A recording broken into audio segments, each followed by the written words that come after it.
يا الله أنت الجبار يا الله أنت الغفور يا الله أنت الغفار يا الله أنت العليم يا الله أنت القهار يا الله أنت المعطي يا الله أنت الوهاب يا الله أنت الشاكر يا الله أنت الحميد يا الله أنت الواحد يا الله أنت الجميل يا الله لا إله إلا الله محمد رسول الله.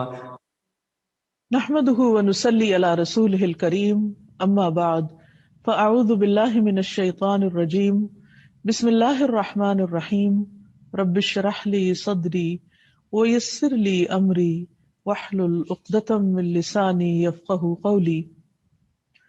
آج ہم انشاءاللہ العزیز اللہ سبحانہ وتعالیٰ کے نام الفتاح پر بات کریں گے. الفتاح کا معنی ہے کھولنے والا، فیصلہ کرنے والا. اللہ سبحانہ وتعالیٰ الفتاح ہے. آسمان اور زمین کے خزانوں کی کنجیاں اس کے ہاتھ میں ہیں. وہ جس پر چاہے ان کو کھول دے، اور جس پر وہ اپنے فضل کے دروازے کھول دیتا ہے پھر اسے بند کرنے والا کوئی نہیں، اس کے فضل کو روکنے والا کوئی نہیں، اور جسے وہ روک دے پھر اس کے سوا کھولنے والا بھی کوئی نہیں. اور وہ الفتاح ہے جو اپنے بندوں کے درمیان ان کے اندر پائے جانے والے جھگڑوں کا فیصلہ کرنے والا بھی ہے. وہی الفتاح ہے جو اپنے بندوں کو فتح و نصرت عطا فرماتا ہے. فتاح کا لفظ فتح سے ہے، جس کا معنی ہوتا ہے کسی بند چیز کو کھولنا، اور اس کو کھولنے کے لیے مفتاح چاہیے ہوتی ہے، یعنی کنجی. تو مفتاح ہر وہ چیز، یعنی ایک تو ہے چابی یا کی جو عام معنوں میں استعمال ہوتا ہے، لیکن اس سے مراد ہر وہ چیز ہوتی ہے جس کے ذریعے بند چیزوں کو نکالنے تک رسائی حاصل کی جائے یا ایکسس کیا جائے، اور جس کے بغیر بند چیز تک پہنچا نہ جا سکے. ابو ہریرہ کہتے ہیں کہ نبی صلی اللہ علیہ وسلم نے فرمایا، مجھے جوامع الکلم کے ساتھ مبعوث کیا گیا، روب کے ذریعے میری مدد کی گئی، اور ایک مرتبہ سوتے ہوئے زمین کے تمام خزانوں کی چابیاں میرے پاس لا کر میرے ہاتھ میں رکھ دی گئیں. نبی صلی اللہ علیہ وسلم کو مفاتیح الکلم عطا کیے گئے. اور مفاتیح الکلم کیا ہے؟ کہ آپ صلی اللہ علیہ وسلم کی زبان میں فصاحت و بلاغت پیدا کر دی گئی. آپ کے لیے بولنا اور اپنا میسج کنوے کرنا آسان کر دیا گیا. مشکل سے مشکل بات اور پیچیدہ سے پیچیدہ بات کو آپ صلی اللہ علیہ وسلم کو پوری حکمت کے ساتھ، بہت آسانی کے ساتھ، خوبصورت الفاظ، مختصر اور جامع الفاظ میں کہنے کی صلاحیت بخشی گئی. یہ اللہ سبحانہ وتعالیٰ کا آپ پر خاص کرم تھا، خاص فضل تھا. اور اسی کے ذریعے پھر آپ صلی اللہ علیہ وسلم نے لوگوں کے بند دل کھولے، ان کے دلوں تک رسائی حاصل کی. عبداللہ بن مسعود کہتے ہیں کہ رسول اللہ صلی اللہ علیہ وسلم کو ہر خیر کے جامع الفاظ عطا کیے گئے، اور ہر چیز کے خاتمے کا بھی موضوع عطا کیا گیا. یعنی آپ صلی اللہ علیہ وسلم کا کلام بہت عمدہ طریقے سے شروع ہوتا اور بہت مناسب انداز میں اس کا اختتام ہوتا، اور اس کے اندر ایک اعتدال بھی ہوتا، اور مختصر الفاظ میں آپ بڑی سے بڑی بات بہترین انداز میں فرما دیتے، جو سننے والے کے کان پر بوجھ بھی نہیں ہوتی تھی. پھر اسی طرح عربی زبان میں الفتاح حاکم اور قاضی کو بھی کہتے ہیں، کہ جو لوگوں کے درمیان فیصلے کرتا ہے. اللہ سبحانہ وتعالیٰ قیامت کے دن تمام لوگوں کے بیچ میں جتنے بھی جھگڑے ہیں ان سب کا بہترین فیصلہ کر دے گا. لیکن الفتاح کا جو مشہور و معروف معنی ہے کھولنے والا اور بند دروازے کھولنے والا، تو حقیقت یہ ہے کہ آسمان و زمین کے سارے خزانے اللہ سبحانہ وتعالیٰ کے ہاتھ میں ہیں، اور ان کی کنجیاں بھی اسی کے پاس ہیں. سورۃ المنافقون میں آتا ہے وَلِلَّهِ خَزَائِنُ السَّمَاوَاتِ وَالْأَرْضِ وَلَكِنَّ الْمُنَافِقِينَ لَا يَفْقَهُونَ. آسمانوں اور زمین کے خزانے اللہ ہی کے پاس ہیں، لیکن منافق لوگ اس بات کو نہیں سمجھتے. نبی صلی اللہ علیہ وسلم نے اس بات کی یوں وضاحت فرمائی کہ اللہ سبحانہ وتعالیٰ سے آپ نے روایت کیا، جسے حدیث قدسی کہتے ہیں، کہ اللہ تعالیٰ فرماتے ہیں، اے میرے بندو، تم سب گمراہ ہو سوائے ان کے جنہیں میں ہدایت دوں، بس تم مجھ سے ہدایت مانگو، میں تمہیں ہدایت دوں گا. اے میرے بندو، تم سب بھوکے ہو سوائے ان کے جنہیں میں کھلاؤں، تم مجھ سے کھانا مانگو، میں تمہیں کھانا کھلاؤں گا. اے میرے بندو تم سب برہنہ ہو سوائے ان کے جنہیں میں لباس پہناؤں. تم مجھ سے لباس مانگو میں تمہیں پہناؤں گا. اے میرے بندو تم سب دن رات گناہ کرتے ہو اور میں سارے گناہوں کو بخشتا ہوں. تم مجھ سے بخشش چاہو میں تمہارے گناہ معاف کر دوں گا. تو گویا ہر چیز کا خزانہ اللہ کے پاس ہے، ہر چیز کا کنٹرول اور ہر چیز پر اس سے پوری طرح قدرت حاصل ہے. اس لیے انسان کی زندگی میں چھوٹی سے چھوٹی ضرورت ہو یا بڑی ضرورت ہو یا کہیں کسی بھی کام میں کوئی رکاوٹ آ جائے تو اسے بلا جھجک اپنے رب سبحانہ و تعالی کی طرف رجوع کرنا چاہیے، اور وہ اس کو کھولنے پر پوری طرح قادر ہے.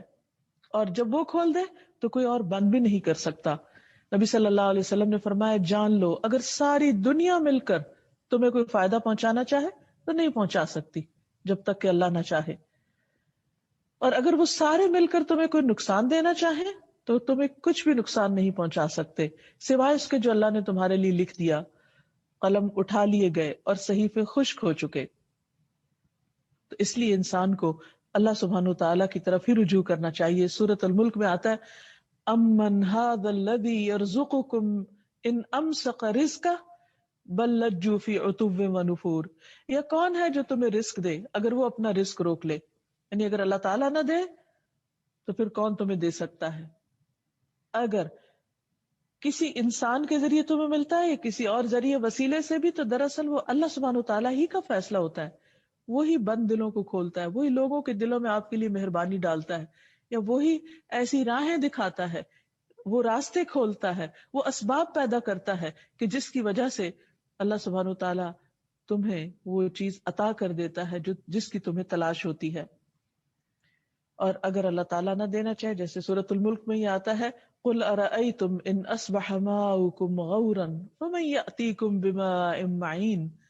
کہہ دو اگر تم دیکھو کہ تمہارا پانی گہرا چلا جائے تو کون ہے جو تمہیں بہتا ہوا پانی لا دے؟ کوئی بھی نہیں. تو دن رات ہم پانی پیتے ہیں، مختلف نعمتیں استعمال کرتے ہیں، وہ سب کہاں سے آتی ہیں؟ اور آپ دیکھیں کہ بہت سی چیزیں اللہ سبحانہ تعالیٰ نے زمین کے اندر بند کر کے رکھی ہوئی ہیں، پریزرو کی ہوئی ہیں. بہت سی چیزیں پھلوں کے اندر رکھی ہوئی، بہت سے منرلز اور بہت سے وٹامنز اور بہت سی اور ضرورت کی چیزیں جنہیں ہمیں خود بھی نہیں پتا اور ہم انہیں استعمال کرتے رہتے ہیں.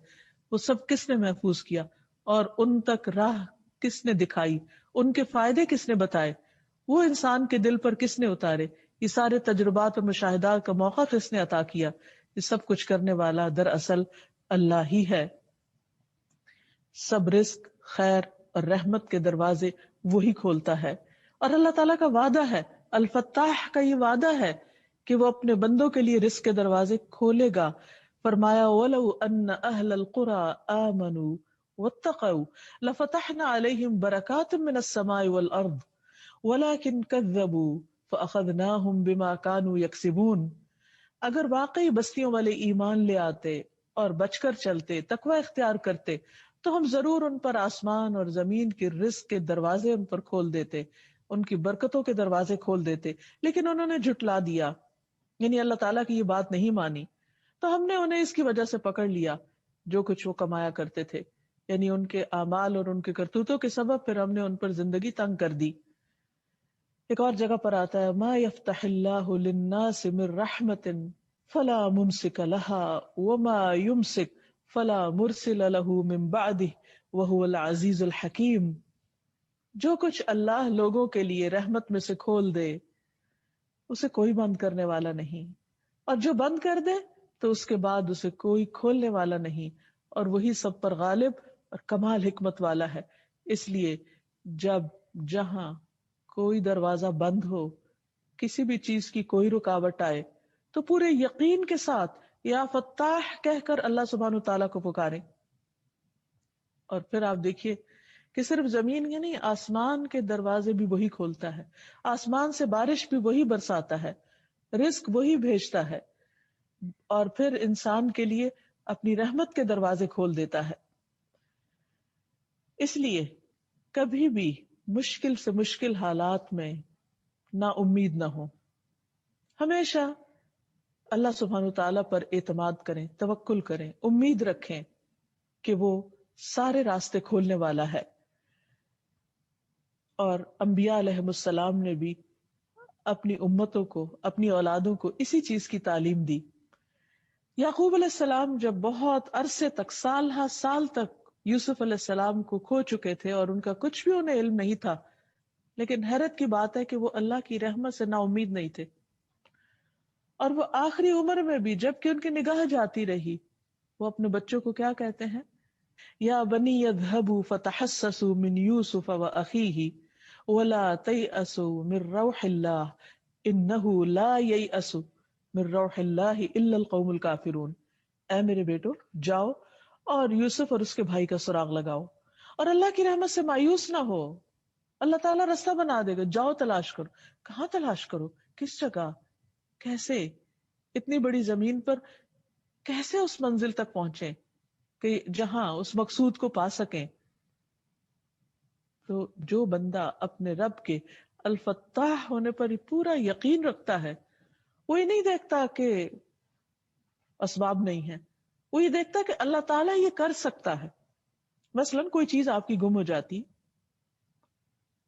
ہمیں نہیں پتا کہ وہ کہاں ہے، لیکن اللہ تعالیٰ کو پتا ہے کہ اللہ سبحانہ تعالیٰ، میں لا علم ہوں، میں جاہل ہوں، میں اندھیرے میں ہوں، میں نہیں جانتا، میرے لیے سارے دروازے بند ہیں، لیکن تو مجھے صحیح رستے کی رہنمائی دے سکتا ہے اور میری گمشدہ چیز تک مجھے پہنچا سکتا ہے.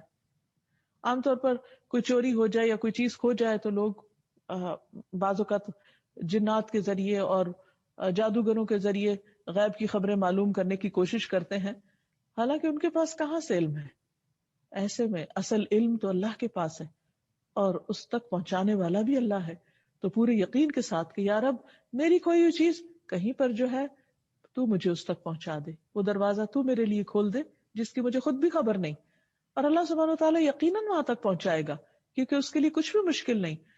اگر سالوں کے بعد یوسف علیہ السلام کا پتہ چل گیا اور اللہ سبحانہ و تعالیٰ نے باپ کو بیٹے سے ملا دیا تو اس کے لیے کچھ بھی مشکل نہیں ہے. اس لیے ایمان اور مایوسی دو چیزیں ساتھ نہیں ہوتی. مایوسی کو کفر کہا گیا ہے. ایوب علیہ السلام کی مثال ہمارے سامنے، 18 سال تک بیماری کا شکار رہے، ان کو سبھی چھوڑ گئے، تنہا رہ گئے، لیکن اس تنہائی میں انہیں اللہ سبحانہ تعالیٰ کی عبادت میں اور لطف آنے لگا اور وہ مایوس نہیں ہوئے. قرآن مجید میں آتا ہے وَاذْكُرْ عَبْدَنَا ایوب، ہمارے بندے ایوب کا ذکر کرو. اذ نادى ربه، جب اس نے اپنے رب کو پکارا، انی مسنی الشیطان بنصب وعذاب، بے شک شیطان نے مجھے بڑا دکھ اور تکلیف پہنچائی ہے. تو یا رب، یعنی انہوں نے زبان سے نہیں کہا لیکن اپنی حالت کا اظہار کیا. یا رب، میرے اوپر کیسی مشکل آ گئی ہے کہ ایک طرف جسمانی تکلیف ہے تو دوسری طرف شیطان وسوسے ڈال کر روحانی طور پر ستا رہا ہے. تو اللہ سبحانہ تعالیٰ نے انہیں راہ دکھا دی، دروازہ کھول دیا ان کے لیے اپنی رحمت کا. فرمایا ارکض برجلک ھذا مغتسل بارد وشراب ووهبنا له اهله ومثلهم معهم رحمتا منا وذکری لأولی الالباب. فرمایا اپنا پاؤں مارو، یہ نہانے کا اور پینے کا ٹھنڈا پانی ہے اور ہم نے اسے اس کے گھر والے عطا کر دیے، یعنی سب واپس آ گئے اور ان کے ساتھ اتنے اور بھی دیے ہماری طرف سے رحمت کے لیے. اللہ نے رحمت کا دروازہ کھول دیا اور عقل والوں کی نصیحت کے لیے کہ باقی بھی جن کے اندر عقل ہے، کامن سینس ہے، وہ اس واقعے سے سبق حاصل کرے اور انتہائی بیماری کے عالم میں بھی مایوس نہ ہو، اللہ سبحانہ تعالیٰ سے صحت مانگتے رہیں. اللہ سبحانہ تعالیٰ ناممکن کو ممکن کر سکتا ہے، اور بعض اوقات حالات کتنے بھی مخالف سمجھ جا رہے ہوں، اللہ تعالیٰ ان مخالف جانے والی ہواؤں کو آپ کے موافق کر سکتا ہے. صلح حدیبیہ کا موقع مسلمانوں کے لیے انتہائی رنج و غم کا موقع تھا، اور ابھی اس سے فارغ ہوئے تھے کہ اللہ سبحانہ تعالیٰ نے سورۃ الفتح اتار دی. انا فتحنا لک فتحا مبینا، ہم نے آپ کو کھلی فتح عطا کر دی. فتح عطا کی کھلی فتح، یعنی اللہ سبحانہ تعالیٰ کی طرف سے ہے کہ جس چیز میں مسلمان دیکھ رہے تھے کہ ان کی پسپائی ہے، اللہ سبحانہ تعالیٰ نے اسی چیز کو ان کے لیے رحمت کا ذریعہ بنا دیا. اسی طرح اللہ سبحانہ تعالیٰ اپنے بندوں کے لیے توبہ اور بخشش کے دروازے بھی کھولتا ہے.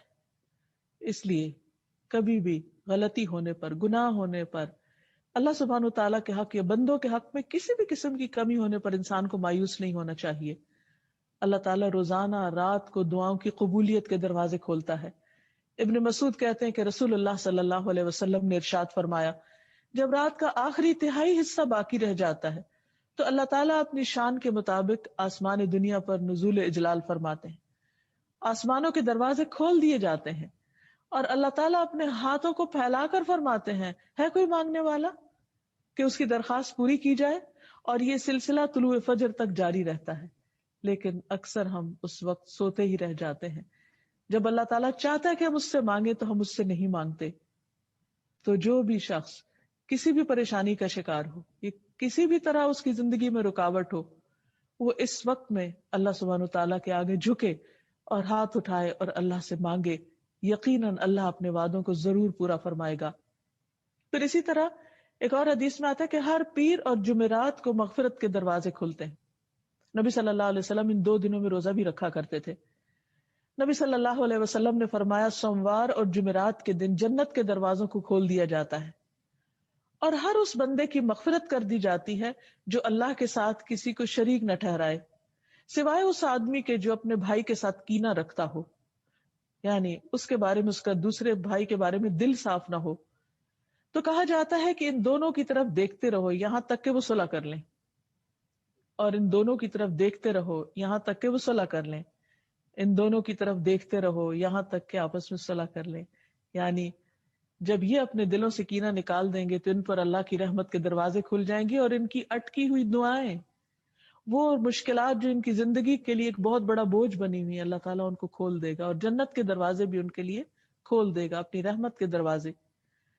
پھر اسی طرح اللہ سبحانہ تعالیٰ نے اپنے مومن بندوں کے لیے توبہ کا دروازہ مرتے دم تک کے لیے کھول رکھا ہے. فرمایا مغرب میں ایک دروازہ ہے جو توبہ کے لیے کھلا ہوا ہے، اس کی مسافت 70 سال پر محیط ہے. بہت بڑا دروازہ ہے کہ اگر کوئی چلے تو 70 سال میں اس دروازے کی چوڑائی کو نہ پہنچ سکے. اللہ سبحانہ وتعالیٰ نے اسے آسمان و زمین کی تخلیق کے دن کھولا تھا. جس دن زمین آسمان بنائے اسی دن توبہ کا یہ دروازہ بنایا اور اسے کھول دیا، اور اس وقت تک بند نہ ہوگا جب تک کہ سورج مغرب سے طلوع نہ ہو جائے. اور ایک اور روایت میں آتا ہے کہ جب تک انسان کی سانس اکھڑنے نہ لگے. پھر اسی طرح یہ ہے کہ اللہ سبحانہ تعالیٰ نافرمانوں کے لیے آزمائش کے دروازے بھی کھولتا ہے. اور وہ آزمائش کے دروازے کیا ہیں؟ کہ ان کو ان کی نافرمانی کے باوجود دنیا کی بہت نعمتیں دے دیتا ہے، اور اس سے وہ اس بھول میں پڑ جاتے ہیں کہ اللہ ہم سے بہت راضی، اور وہ اور دل کھول کے نافرمانیاں کرتے. قرآن مجید میں آتا فَلَمَّا نَسُوا مَا ذُكِّرُوا بِهِ فَتَحْنَا عَلَيْهِمْ أَبْوَابَ كُلِّ شَيْءٍ حَتَّى إِذَا فَرِحُوا بِمَا أُوتُوا أَخَذْنَاهُمْ بَغْتَةً فَإِذَا هُمْ مُبْلِسُونَ. پھر جب وہ اس کو بھول گئے جس کی انہیں نصیحت کی گئی تھی، یعنی اللہ کی یاد بھول گئے، اللہ کا دین بھول گئے، اللہ کے احکامات بھول گئے، تو کیا کیا ہم نے؟ ان کی رسی دراز کر دی. فتحنا علیہم ابواب کل شیء، دنیا کی ساری نعمتیں ان پر کھول دی. تو انسان اس وقت بڑے غرور میں آ جاتا ہے کہ اللہ مجھ سے راضی، کیونکہ ہم عام طور پر کس وقت سمجھتے کہ اللہ ہم سے راضی ہے؟ جب ہم پر دنیا کی نعمتیں عام ہوتی چلی جاتی ہیں. حالانکہ یہ اللہ سبحانہ و تعالیٰ کی آزمائش ہوتی ہے کہ نافرمانی کے باوجود رزق زیادہ ملتا جائے. فرمایا حتی اذا فرحوا، یہاں تک کہ جب وہ خوب خوش ہو گئے، پھول اٹھے، بما اوتو، ان چیزوں پر جو وہ انہیں دی گئی تھی، اخذناہم بغتۃ، تو اچانک ہم نے انہیں پکڑ لیا، یک کہ انہیں پتہ بھی نہ چلے. فاذا هم مبلسون، تو اچانک وہ مایوس ہونے لگے، نا امید ہونے لگے. تو کبھی بھی اللہ کے مومن بندے، اللہ سے ڈرنے والے، اللہ کی اس چال سے بے خوف نہیں ہوتے. فلا یأمن مکر اللہ الا القوم الخاسرون، صرف خسارہ اٹھانے والے، نقصان پانے والے ہی اللہ سبحانہ وتعالیٰ کی مختلف تدبیروں سے بے خوف ہو جاتے ہیں، اور وہ یہ بھول جاتے ہیں کہ نعمت بھی ایک امتحان ہے. جب اللہ ہمیں کچھ دیتا ہے تو ہم پر لازم ہے کہ ہم اس کا شکر ادا کریں اور زیادہ اس کی فرما برداری کریں، نہ کہ ہم نافرمانیوں سے اس کو ناراض کر لیں. پھر اسی طرح ایک اور آیت میں آتا ہے وَلَقَدْ أَخَذْنَاهُمْ بِالْعَذَابِ فَمَا اسْتَكَانُوا لِرَبِّهِمْ وَمَا يَتَضَرَّعُونَ، بلا شبہ ہم نے انہیں عذاب میں پکڑا، پھر بھی وہ اپنے رب کے سامنے نہیں جھکے، نہ انہوں نے عاجزی اختیار کی. یعنی بعض اوقات ایسا بھی ہوتا ہے کہ اللہ سبحانہ وتعالیٰ نعمت چھین لیتا ہے، انسان کو مصیبت میں ڈالتا ہے تاکہ اب یہ اللہ کی طرف رجوع کرے، لیکن کچھ لوگ اس وقت بھی نہیں اللہ کو پکارتے اور ناراض ہو جاتے ہیں اور اللہ سے دور ہو جاتے ہیں، حالانکہ وہ اللہ تعالیٰ کو کچھ بھی نہیں بگاڑ سکتے۔ اب کیا ہوا؟ اللہ سبحانہ تعالیٰ نے ان کے لیے پھر آسانیاں کر دی، یعنی ان کی نافرمانیوں کے باوجود ان کے لیے حتی اذا فتحنا علیہم بابا ذا عذاب شدید اذا ہم فیہ مبلسون، پھر ان کو خوشحالیاں دے کہ اور زیادہ انہوں نے نافرمانیاں کی، پھر اللہ نے ان کے اوپر سخت عذاب کا دروازہ کھول دیا کہ وہ مایوس ہو گئے۔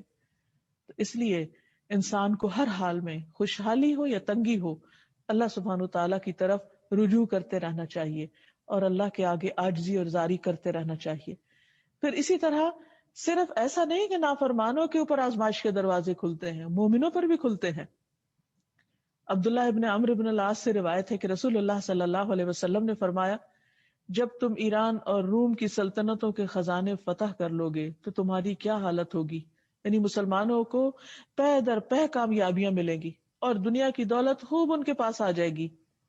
تو عبد الرحمن بن عوف نے فرمایا کہ ہم شکر ہی کے کلمات کہیں گے، یعنی جیسے پہلے اللہ کا شکر ادا کرتے ہیں پھر بھی کریں گے، اور وہ کلمات ادا کریں گے جن کا اللہ نے ہمیں حکم دیا۔ تو رسول اللہ صلی اللہ علیہ وسلم نے فرمایا، یا پھر دوسری بات ہوگی، تم دنیا کو حاصل کرنے میں ایک دوسرے کا مقابلہ کرنے لگو گے، پھر تمہارا دنیا میں کمپٹیشن ہونے لگے گا، پھر ایک دوسرے سے حسد کرو گے، نہیں جس کے پاس زیادہ ہوگا اس سے پھر تمہارے تعلقات اچھے نہیں رہیں گے یا اس کی نعمت پر تم خوش نہیں ہوگے، پھر ایک دوسرے سے منہ پھیر لو گے، پھر ایک دوسرے سے بغض رکھنے لگو گے۔ یہ ہے وہ امتحان جس سے عام طور پر لوگ غافل رہتے ہیں۔ بعض اوقات آپ نے دیکھا ہوگا کہ خاندانوں کے اندر، گھرانوں کے اندر جب لوگوں کے پاس ایک معتدل سا رزق ہوتا ہے، آپس میں دل جڑے ہوئے ہوتے ہیں، آپس میں محبتیں ہوتی ہیں، لیکن جو زیادہ ہوتا چلا جاتا ہے تو ایک دوسرے کے ساتھ، بھائی بھائی کے ساتھ جلس ہو جاتا ہے، خون کے رشتے ایک دوسرے کے دشمن بن جاتے ہیں، کیونکہ جب ایک کو زیادہ مل جاتا ہے اور دوسرے کے پاس کم ہوتا ہے تو جسے زیادہ ملتا ہے نہ وہ امن میں ہوتا ہے، اور جس کے پاس کم ہوتا ہے وہ الگ ایک امتحان میں ہوتا ہے، اور اس طرح باہم ایک دوسرے کی خیر خواہی کی بجائے ایک دوسرے کے ساتھ حسد اور بغض اور کینہ، اور اس طرح انسان اپنے آپ کو اللہ کی رحمتوں سے محروم کر لیتا ہے۔ تو حقیقت یہ ہے کہ انسان پر کوئی بھی حالت ہو، انسان رب کی طرف رجوع کرے، اور اگر مشکل آ جائے تو اللہ تعالی سے دعا کرے۔ دعاؤں میں سب سے بہترین دعا جو اس نام کی مناسبت سے ہے وہ سورۃ الفاتحہ کی ہے۔ اللہ سبحانہ وتعالیٰ نے قرآن کو سورۃ الفاتحہ سے کھولا، اس سے اس کی ابتدا کی۔ اس لیے ہماری زندگی میں بھی اگر کوئی تنگی اور تکلیف ہو تو کثرت سے سورۃ الفاتحہ پڑھی جا سکتی ہے، کیونکہ سورۃ الفاتحہ کے بعد جو دعا کی جاتی ہے وہ دعا قبول ہوتی ہے۔ ابن عباس کہتے ہیں کہ ہمارے درمیان جبریل علیہ السلام نبی صلی اللہ علیہ وسلم کے پاس بیٹھے ہوئے تھے کہ اچانک اوپر سے ایک آواز سنی۔ آپ نے اپنا سر مبارک اٹھایا، جبریل علیہ السلام نے فرمایا یہ آسمان کا دروازہ ہے جسے صرف آج کھولا گیا ہے، اس سے پہلے کبھی نہیں کھولا گیا تھا۔ پھر اس سے ایک فرشتہ اترا، جبریل علیہ السلام نے فرمایا کہ یہ فرشتہ جو آج زمین پر آیا اس سے پہلے کبھی نہیں آیا۔ فرشتے نے سلام کیا اور کہا آپ کو ان دو نوروں کی خوشخبری ہو جو آپ کو دیے گئے اور آپ سے پہلے کسی نبی کو نہیں دیے گئے، ایک سورۃ الفاتحہ اور دوسرے سورۃ البقرہ کی آخری آیات۔ آپ جب ان دونوں میں سے جو بھی پڑھیں گے تو آپ کی مانگی ہوئی چیز ضرور عطا کی جائے گی، یعنی ان آیات کو پڑھنے کے بعد رحمت کے دروازے کھلیں گے، دعائیں قبول ہوں گی۔ سورۃ الفاتحہ نہ صرف یہ کہ باقی دعاؤں کی قبولیت کا ذریعہ ہے بلکہ خاص طور پر بیماریوں کے علاج کے طور پر بھی۔ تو بہرحال انڈرسٹوڈ بات ہے کہ جس میں اللہ کی عبادت اور اللہ کی مدد کا ذکر کیا جائے، ایاک نعبد و ایاک نستعین، اور اس سے پہلے اللہ سبحانہ وتعالیٰ کے ناموں کے ساتھ اس کی تعریف کی جائے، الحمدللہ رب العالمین، الرحمن الرحیم، مالک یوم الدین، تو یہ سب اللہ کے خوبصورت نام ہیں۔ اور پھر اس کے بعد اللہ سے دعا کی جائے اہدنا الصراط المستقیم۔ ہم سمجھتے ہیں کہ اہدنا الصراط المستقیم سے مراد صرف اسلام کا راستہ ہے، اس سے مراد صحیح راستہ ہے، یعنی کسی بھی مشکل میں، کسی بھی رکاوٹ کے وقت یا اللہ ہمیں کدھر کو جانا چاہیے، دروازہ کہاں سے کھلے گا، یہ تو ہماری رہنمائی فرما اور ہمیں صحیح طرز عمل اختیار کرنے کی توفیق دے۔ تو بہرحال اللہ سبحانہ وتعالیٰ نے اس سورت کی برکت سے، اس کے پڑھنے کی برکت سے جسمانی بیماری بھی دور کی. اور ویسے بھی قرآن مجید میں آتا ہے وَنُنَزِّلُ مِنَ الْقُرْآنِ مَا هُوَ شِفَاءٌ وَرَحْمَةٌ کہ ہم قرآن میں وہ اتارتے ہیں جو شفا اور رحمت ہے. پھر اسی طرح یہ کہ اللہ سبحانہ و تعالیٰ آسمان کے دروازے کھولنے والا ہے. آسمان میں چڑھنے اترنے والی تمام چیزوں کو جانتا ہے. يَعْلَمُ مَا يَلِجُ فِي الْأَرْضِ وَمَا يَخْرُجُ مِنْهَا وَمَا يَنزِلُ مِنَ السَّمَاءِ وَمَا يَعْرُجُ فِيهَا وَهُوَ الرَّحِيمُ الْغَفُورُ. وہ جانتا ہے جو کچھ زمین میں داخل ہوتا ہے اور جو زمین سے باہر نکلتا ہے. وہ رستہ کھلتا ہے تو نکلتا اور داخل ہوتا ہے. اور جو آسمان سے اترتا ہے اور جو آسمان میں چڑھتا ہے. اور وہ نہایت رحم والا بے حد بخشنے والا ہے. تو یہ سب کچھ بھی دراصل اللہ ہی کرتا ہے. پھر اسی طرح انسان کے نیک اعمال کے لیے آسمانوں کے دروازے کھلتے ہیں. پاک روحوں کے لیے، نیک روحوں کے لیے آسمان کے دروازے کھولے جاتے ہیں. قرآن مجید میں اللہ تعالیٰ فرماتا ہے الیہ یصعد الکلم الطیب والعمل الصالح یرفعہ والذین یمکرون السیئات لہم عذاب شدید ومکر اولئک هو یبور. اسی کی طرف پاکیزہ بات چڑھتی ہے، یعنی انسان اللہ کا ذکر کرتا ہے، اس کو یاد کرتا ہے، یا اس کے کتاب میں سے کچھ پڑھتا ہے یا دعا کرتا ہے، تو اللہ سبحانہ تعالیٰ اس کے لیے رحمت کے دروازے کھولتے ہیں اور نیک عمل اسے بلند کرتا ہے. اس کا مطلب یہ ہے کہ صرف باتیں کرنے سے فائدہ نہیں ہوتا جب تک کہ انسان کا عمل اس کے موافق نہ ہو. جب انسان ساتھ عمل کرتا ہے، مثلا صدقہ خیرات کرتا ہے، نماز پڑھتا ہے یا کوئی اور کسی کی خدمت کرتا ہے اور اس کے ساتھ وہ دعا بھی کرتا ہے، تو یہ دعا یا ذکر یا جو بھی وہ پڑھتا ہے وہ اللہ سبحانہ تعالیٰ کے ہاں قبولیت کا درجہ پاتا ہے. اور فرمایا جو لوگ برائیوں کی خفیہ تدبیریں کرتے ہیں ان کے لیے سخت عذاب ہے اور ان لوگوں کی خفیہ تدبیر بربادی ہو کر رہے گی. پھر اسی طرح حدیث میں ہمیں تفصیل سے بتایا گیا کہ کس طرح نیک روح کے چڑھنے کے لیے آسمان کے دروازے کھولے جاتے ہیں. نبی صلی اللہ علیہ وسلم نے فرمایا مومن جب دنیا سے رخصتی اور سفر آخرت پر جانے کے قریب ہوتا ہے، یعنی کسی کی موت کا وقت آتا ہے، تو آسمان سے روشن چہروں والے فرشتے آتے ہیں، گویا ان کے چہرے سورج کی طرح ہوں. ان کے پاس جنت کا کفن اور جنت کی حنوت یعنی خوشبو ہوتی ہے. وہ حد نگاہ یعنی جدھر بھی وہ مرنے والا دیکھتا ہے وہ اس طرف وہ پھیلے ہوئے ہوتے ہیں فرشتے. پھر ملک الموت اس کے سرہانے آ کے بیٹھ جاتے ہیں، یعنی قریب آتے ہیں جنہوں نے جان نکالنی ہوتی ہے، اور کہتے ہیں اے نفس مطمئنہ. اور یہ کس کو کہیں گے؟ ظاہر ہے جس کا نفس مطمئن ہو. اللہ کی رحمت، اللہ کی مغفرت اور خوشنودی کی طرف چلو، جانے کا دن آ گیا، جانے کا وقت آ گیا. اور وہ ایک ایک لمحہ دیکھتے رہتے ہیں کہ جو وقت زندگی کا متعین ہے اس سے پہلے روح نہیں نکالی جائے، اس وقت تک بندہ اس جان کنی کے عالم میں ہوتا ہے. بہرحال اب جب ملک الموت وہ روح پکڑ کے باہر کھینچ کے نکالتے ہیں تو مومن کی روح اس طرح بہہ کے نکل جاتی ہے جیسے مشکیزے کے منہ سے پانی کا قطرہ نکل جاتا ہے، اسے ٹپک پڑتا ہے، آسانی سے نکل آتی ہے. ملک الموت اسے پکڑ لیتے ہیں اور دوسرے فرشتے پلک جھپکنے کی مقدار میں اس روح کو ملک الموت کے ہاتھ سے لے کے اس کفن میں جو ساتھ لائے ہوتے ہیں لپیٹ کر جنت سے لائی خوشبو اس پہ لگاتے ہیں اور اپنے ساتھ لے کر اوپر چڑھ جاتے ہیں. پھر اس کے جسم سے ایسی خوشبو آتی ہے جیسے مسک کا ایک خوشگوار جھونکا جو زمین پر محسوس ہو سکے. یعنی بعض اوقات زمین پر جو لوگ اس کے میت کے آس پاس ہوتے ہیں وہ بھی اس خوشبو کو محسوس کر سکتے ہیں. پھر فرشتے اس روح کو لے کر اوپر چڑھ جاتے ہیں اور فرشتوں کے جس گروہ پر بھی ان کا گزر ہوتا ہے وہ پوچھتا ہے کہ یہ پاکیزہ روح کون ہے. وہ جواب میں اس کا بہترین نام جو دنیا میں اس کا مشہور ہوتا ہے، جس سے لوگ اس کو پکارتے تھے، وہ نام بتاتے ہیں کہ یہ فلاں کی روح جا رہی ہے. حتیٰ کہ وہ اسے لے کر آسمانی دنیا تک پہنچ جاتے ہیں. وہ اس کے لیے دروازہ کھلواتے ہیں تو دروازہ کھول دیا جاتا ہے تو آسمان کے مقرب فرشتے اس کے ساتھ چل پڑتے ہیں اور اس آسمان تک جاتے ہیں جو اگلا آگے آ رہا ہوتا ہے. 7 آسمانوں کے پار اس کو جانا ہوتا ہے اور اس طرح ہر آسمان کا دروازہ کھلتا ہے. پوچھا جاتا ہے کس کی روح ہے، بتایا جاتا ہے اس کا وہ بہترین نام جس کے ساتھ وہ دنیا میں مشہور ہوتا ہے اور پھر وہاں سے دروازہ کھلتا ہے، وہ روح پر چڑھتی ہے، پھر اور مقرب فرشتے ساتھ ملتے ہیں، پھر اگلے آسمان تک اس کو چھوڑ کے آتے ہیں. یعنی جس طرح دنیا میں جسم انسان کا جنازے میں لوگ اس کے ساتھ چل رہے ہوتے ہیں، کبھی کوئی کندھا دیتا ہے کبھی کوئی، تو اسی طرح اس کی روح کا بھی ایک سفر طے ہو رہا ہوتا ہے. بہرحال اس طرح اس کو 7ویں آسمان تک پہنچا دیا جاتا ہے تو اللہ تعالیٰ فرماتا ہے میرے بندہ کا نامہ اعمال علیین میں لکھ دو اور اسے زمین کی طرف واپس لے جاؤ، کیونکہ میں نے اپنے بندوں کو زمین کی مٹی سے پیدا کیا، اسی میں لوٹاؤں گا، اسی سے دوبارہ نکالوں گا. چنانچہ اس کی روح جسم میں لوٹا دی جاتی ہے اور قبر میں جسم کو اٹھا کے بٹھایا جاتا ہے اور بندے کا حساب ہوتا ہے، اور پھر وہ اگر کامیاب ہو جاتا ہے اس حساب میں تو ہمیشہ کے لیے، یعنی جب تک کہ اسے قیامت کا دن نہیں آتا اسے سلا دیا جاتا ہے اور وہ پرسکون ہوتا ہے. یعنی وہ شخص جس نے دنیا میں اللہ کا ذکر کیا اور اللہ سبحانہ تعالیٰ سے لو لگائی، وہ مرتے وقت بھی پرسکون ہوتا ہے اور وہ اپنی قبر میں بھی پرسکون ہوتا ہے. وہ حشر کے دن بھی جب لوگ سخت گھبراہٹ میں ہوں گے، امن کے ساتھ اٹھے گا.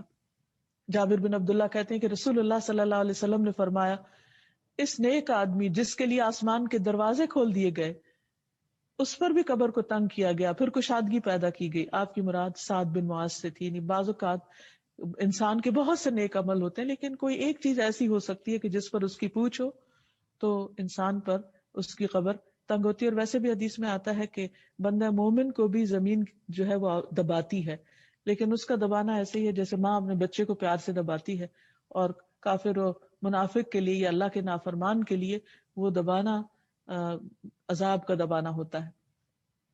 پھر اسی طرح یہ کہ قیامت کے دن آسمان کے تمام دروازے کھولنے والا بھی اللہ سبحانہ تعالیٰ ہے. فرمایا یوم ينفخ في الصور فتأتون افواجا وفتحت السماء فكانت ابوابا. جس دن سور میں پھونکا جائے گا تو تم فوج در فوج چلے آؤ گے، اور آسمان کھولا جائے گا تو وہ دروازے دروازے ہو جائے گا.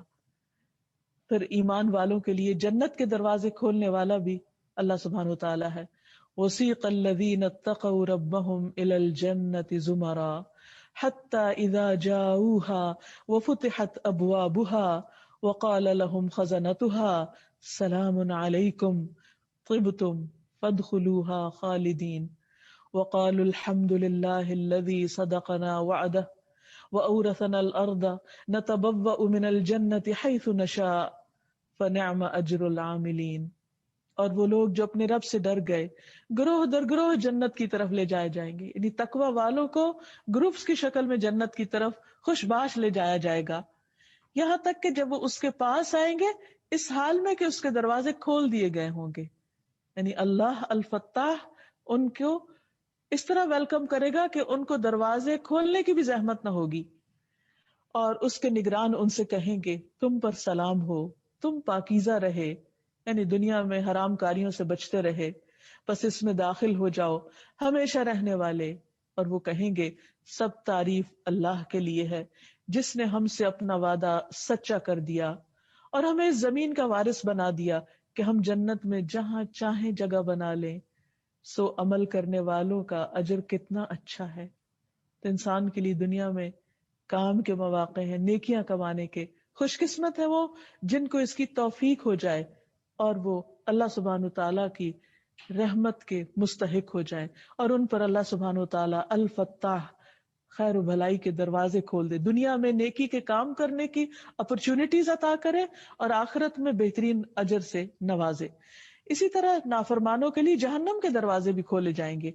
وسیق الذین کفروا الی جہنم زمرا حتی اذا جاؤوها فتحت ابوابها وقال لهم خزنتها الم یأتکم رسل منکم یتلون علیکم آیات ربکم وینذرونکم لقاء یومکم هذا قالوا بلی ولکن حقت کلمۃ العذاب علی الکافرین قیل ادخلوا ابواب جہنم خالدین فیہا فبئس مثوى المتکبرین.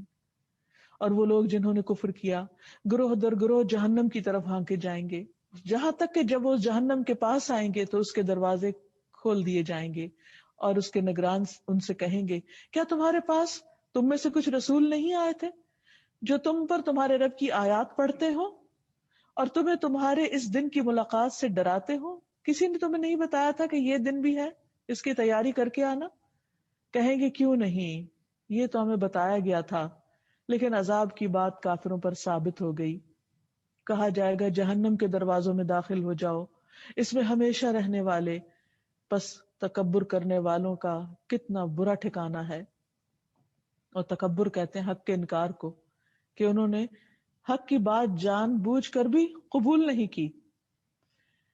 پھر یہ کہ جب انسان کو اللہ سبحانہ تعالیٰ کے اس نام پر یقین ہو جائے، ایمان ہو جائے، اعتماد ہو جائے، اس کی سمجھ آ جائے، تو پھر اس نام کے ساتھ اس کو پکارنا بھی چاہیے، اس سے دعا کرنی چاہیے، ربنا افتح بیننا وبین قومنا بالحق وانت خیر الفاتحین، اے ہمارے رب ہمارے درمیان اور ہماری قوم کے درمیان حق کے ساتھ فیصلہ کر دے، اور تو سب فیصلہ کرنے والوں میں سے بہترین فیصلہ کرنے والا ہے۔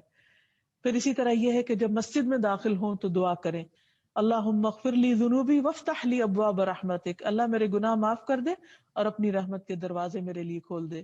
مسجد سے نکلتے وقت اللہ کے فضل کے دروازے کھلنے کی درخواست کرنی چاہیے، اللہم اغفر لی ذنوبی وافتح لی ابواب فضلک، داخل ہوتے ہوئے رحمت اور باہر نکلتے ہوئے فضل کی دعا کی جائے۔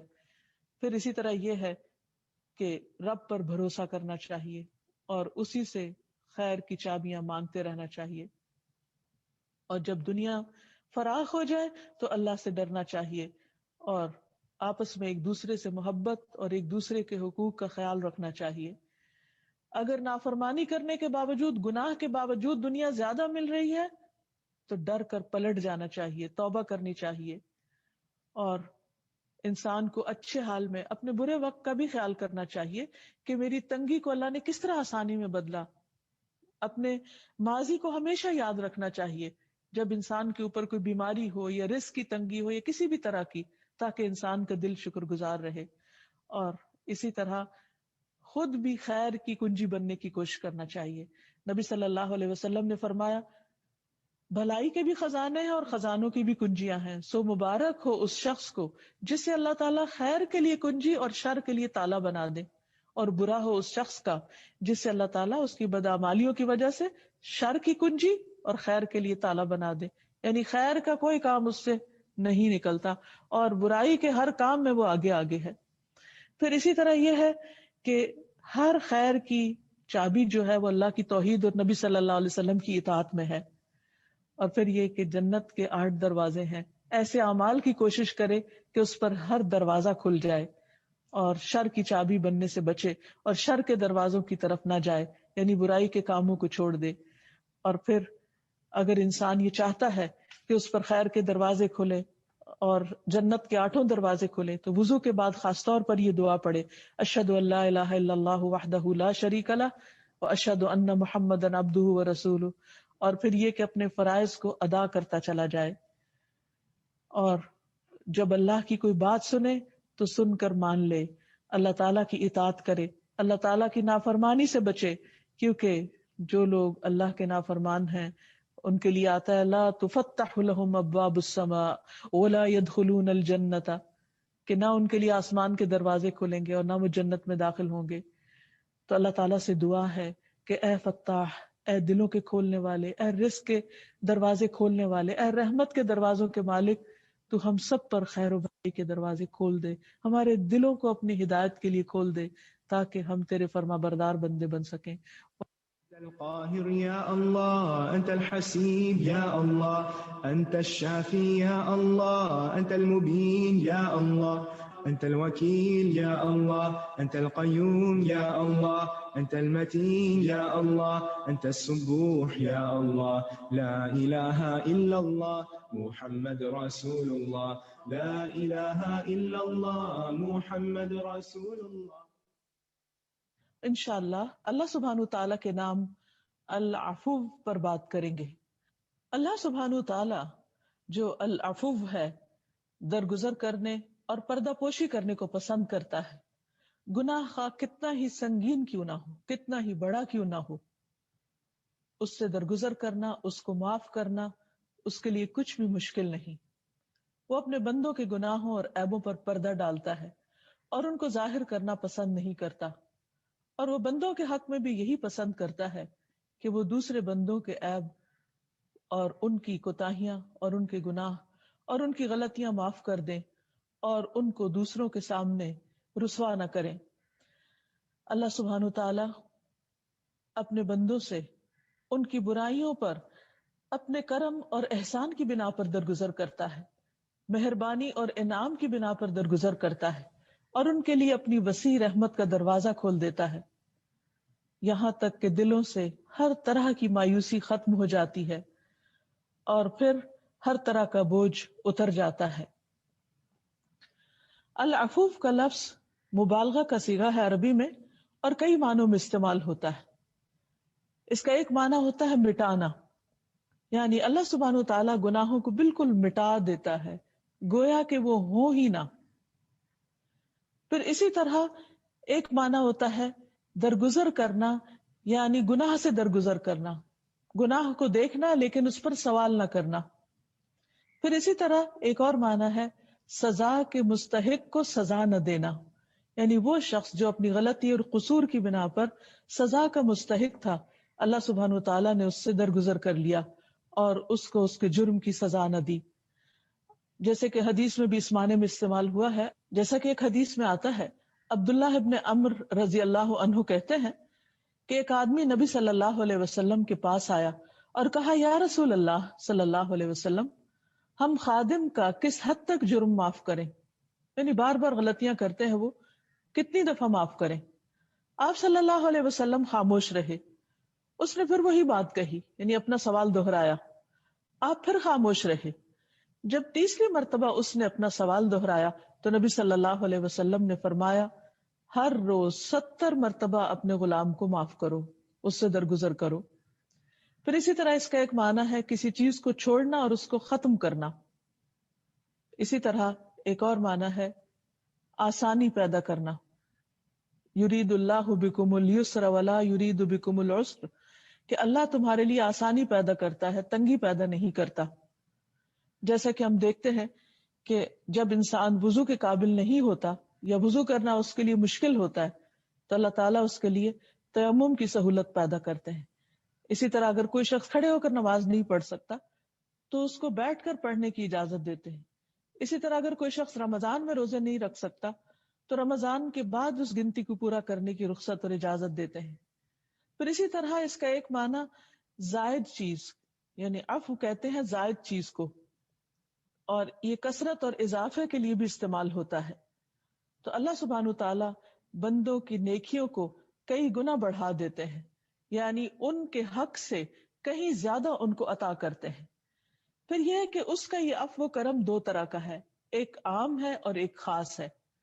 عام تو اس کا ساری مخلوق کے لیے ہے، کیونکہ اگر ہر روز ہونے والے گناہوں کی مقدار کو دیکھا جائے، دنیا میں جتنے بھی فتنے فساد ہو رہے ہیں اور لوگ دن رات گناہوں میں جکڑے ہوئے ہیں، اگر اللہ تعالیٰ ان سے درگزر نہ کرے، انہیں ہر روز معاف نہ کرے، تو ان میں سے ایک بھی زندہ نہ رہے۔ انسان کیا جانور بھی، کوئی جاندار اس زمین کے اوپر، اس پلانٹ کے اوپر باقی نہ رہے، لیکن وہ سب سے عفو درگزر کر رہا ہے۔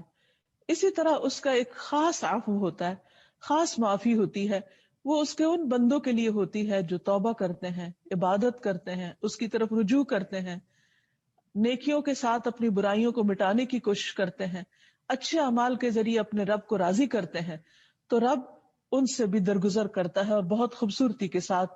اللہ تعالیٰ فرماتے ہیں وَكَانَ اللَّهُ عَفُوًّا غَفُورًا، اور اللہ ہمیشہ سے بے حد معاف کرنے والا، نہایت بخشش فرمانے والا ہے۔ ایک اور جگہ آتا ہے ان اللہ لعفو غفور، یقیناً اللہ ضرور نہایت درگزر کرنے والا، بخشش فرمانے والا ہے۔ اب ہم دیکھیں گے کہ کس طرح اللہ سبحانہ تعالیٰ اپنے بندوں سے درگزر کرتے ہیں قرآن مجید کی مختلف آیات کی روشنی میں۔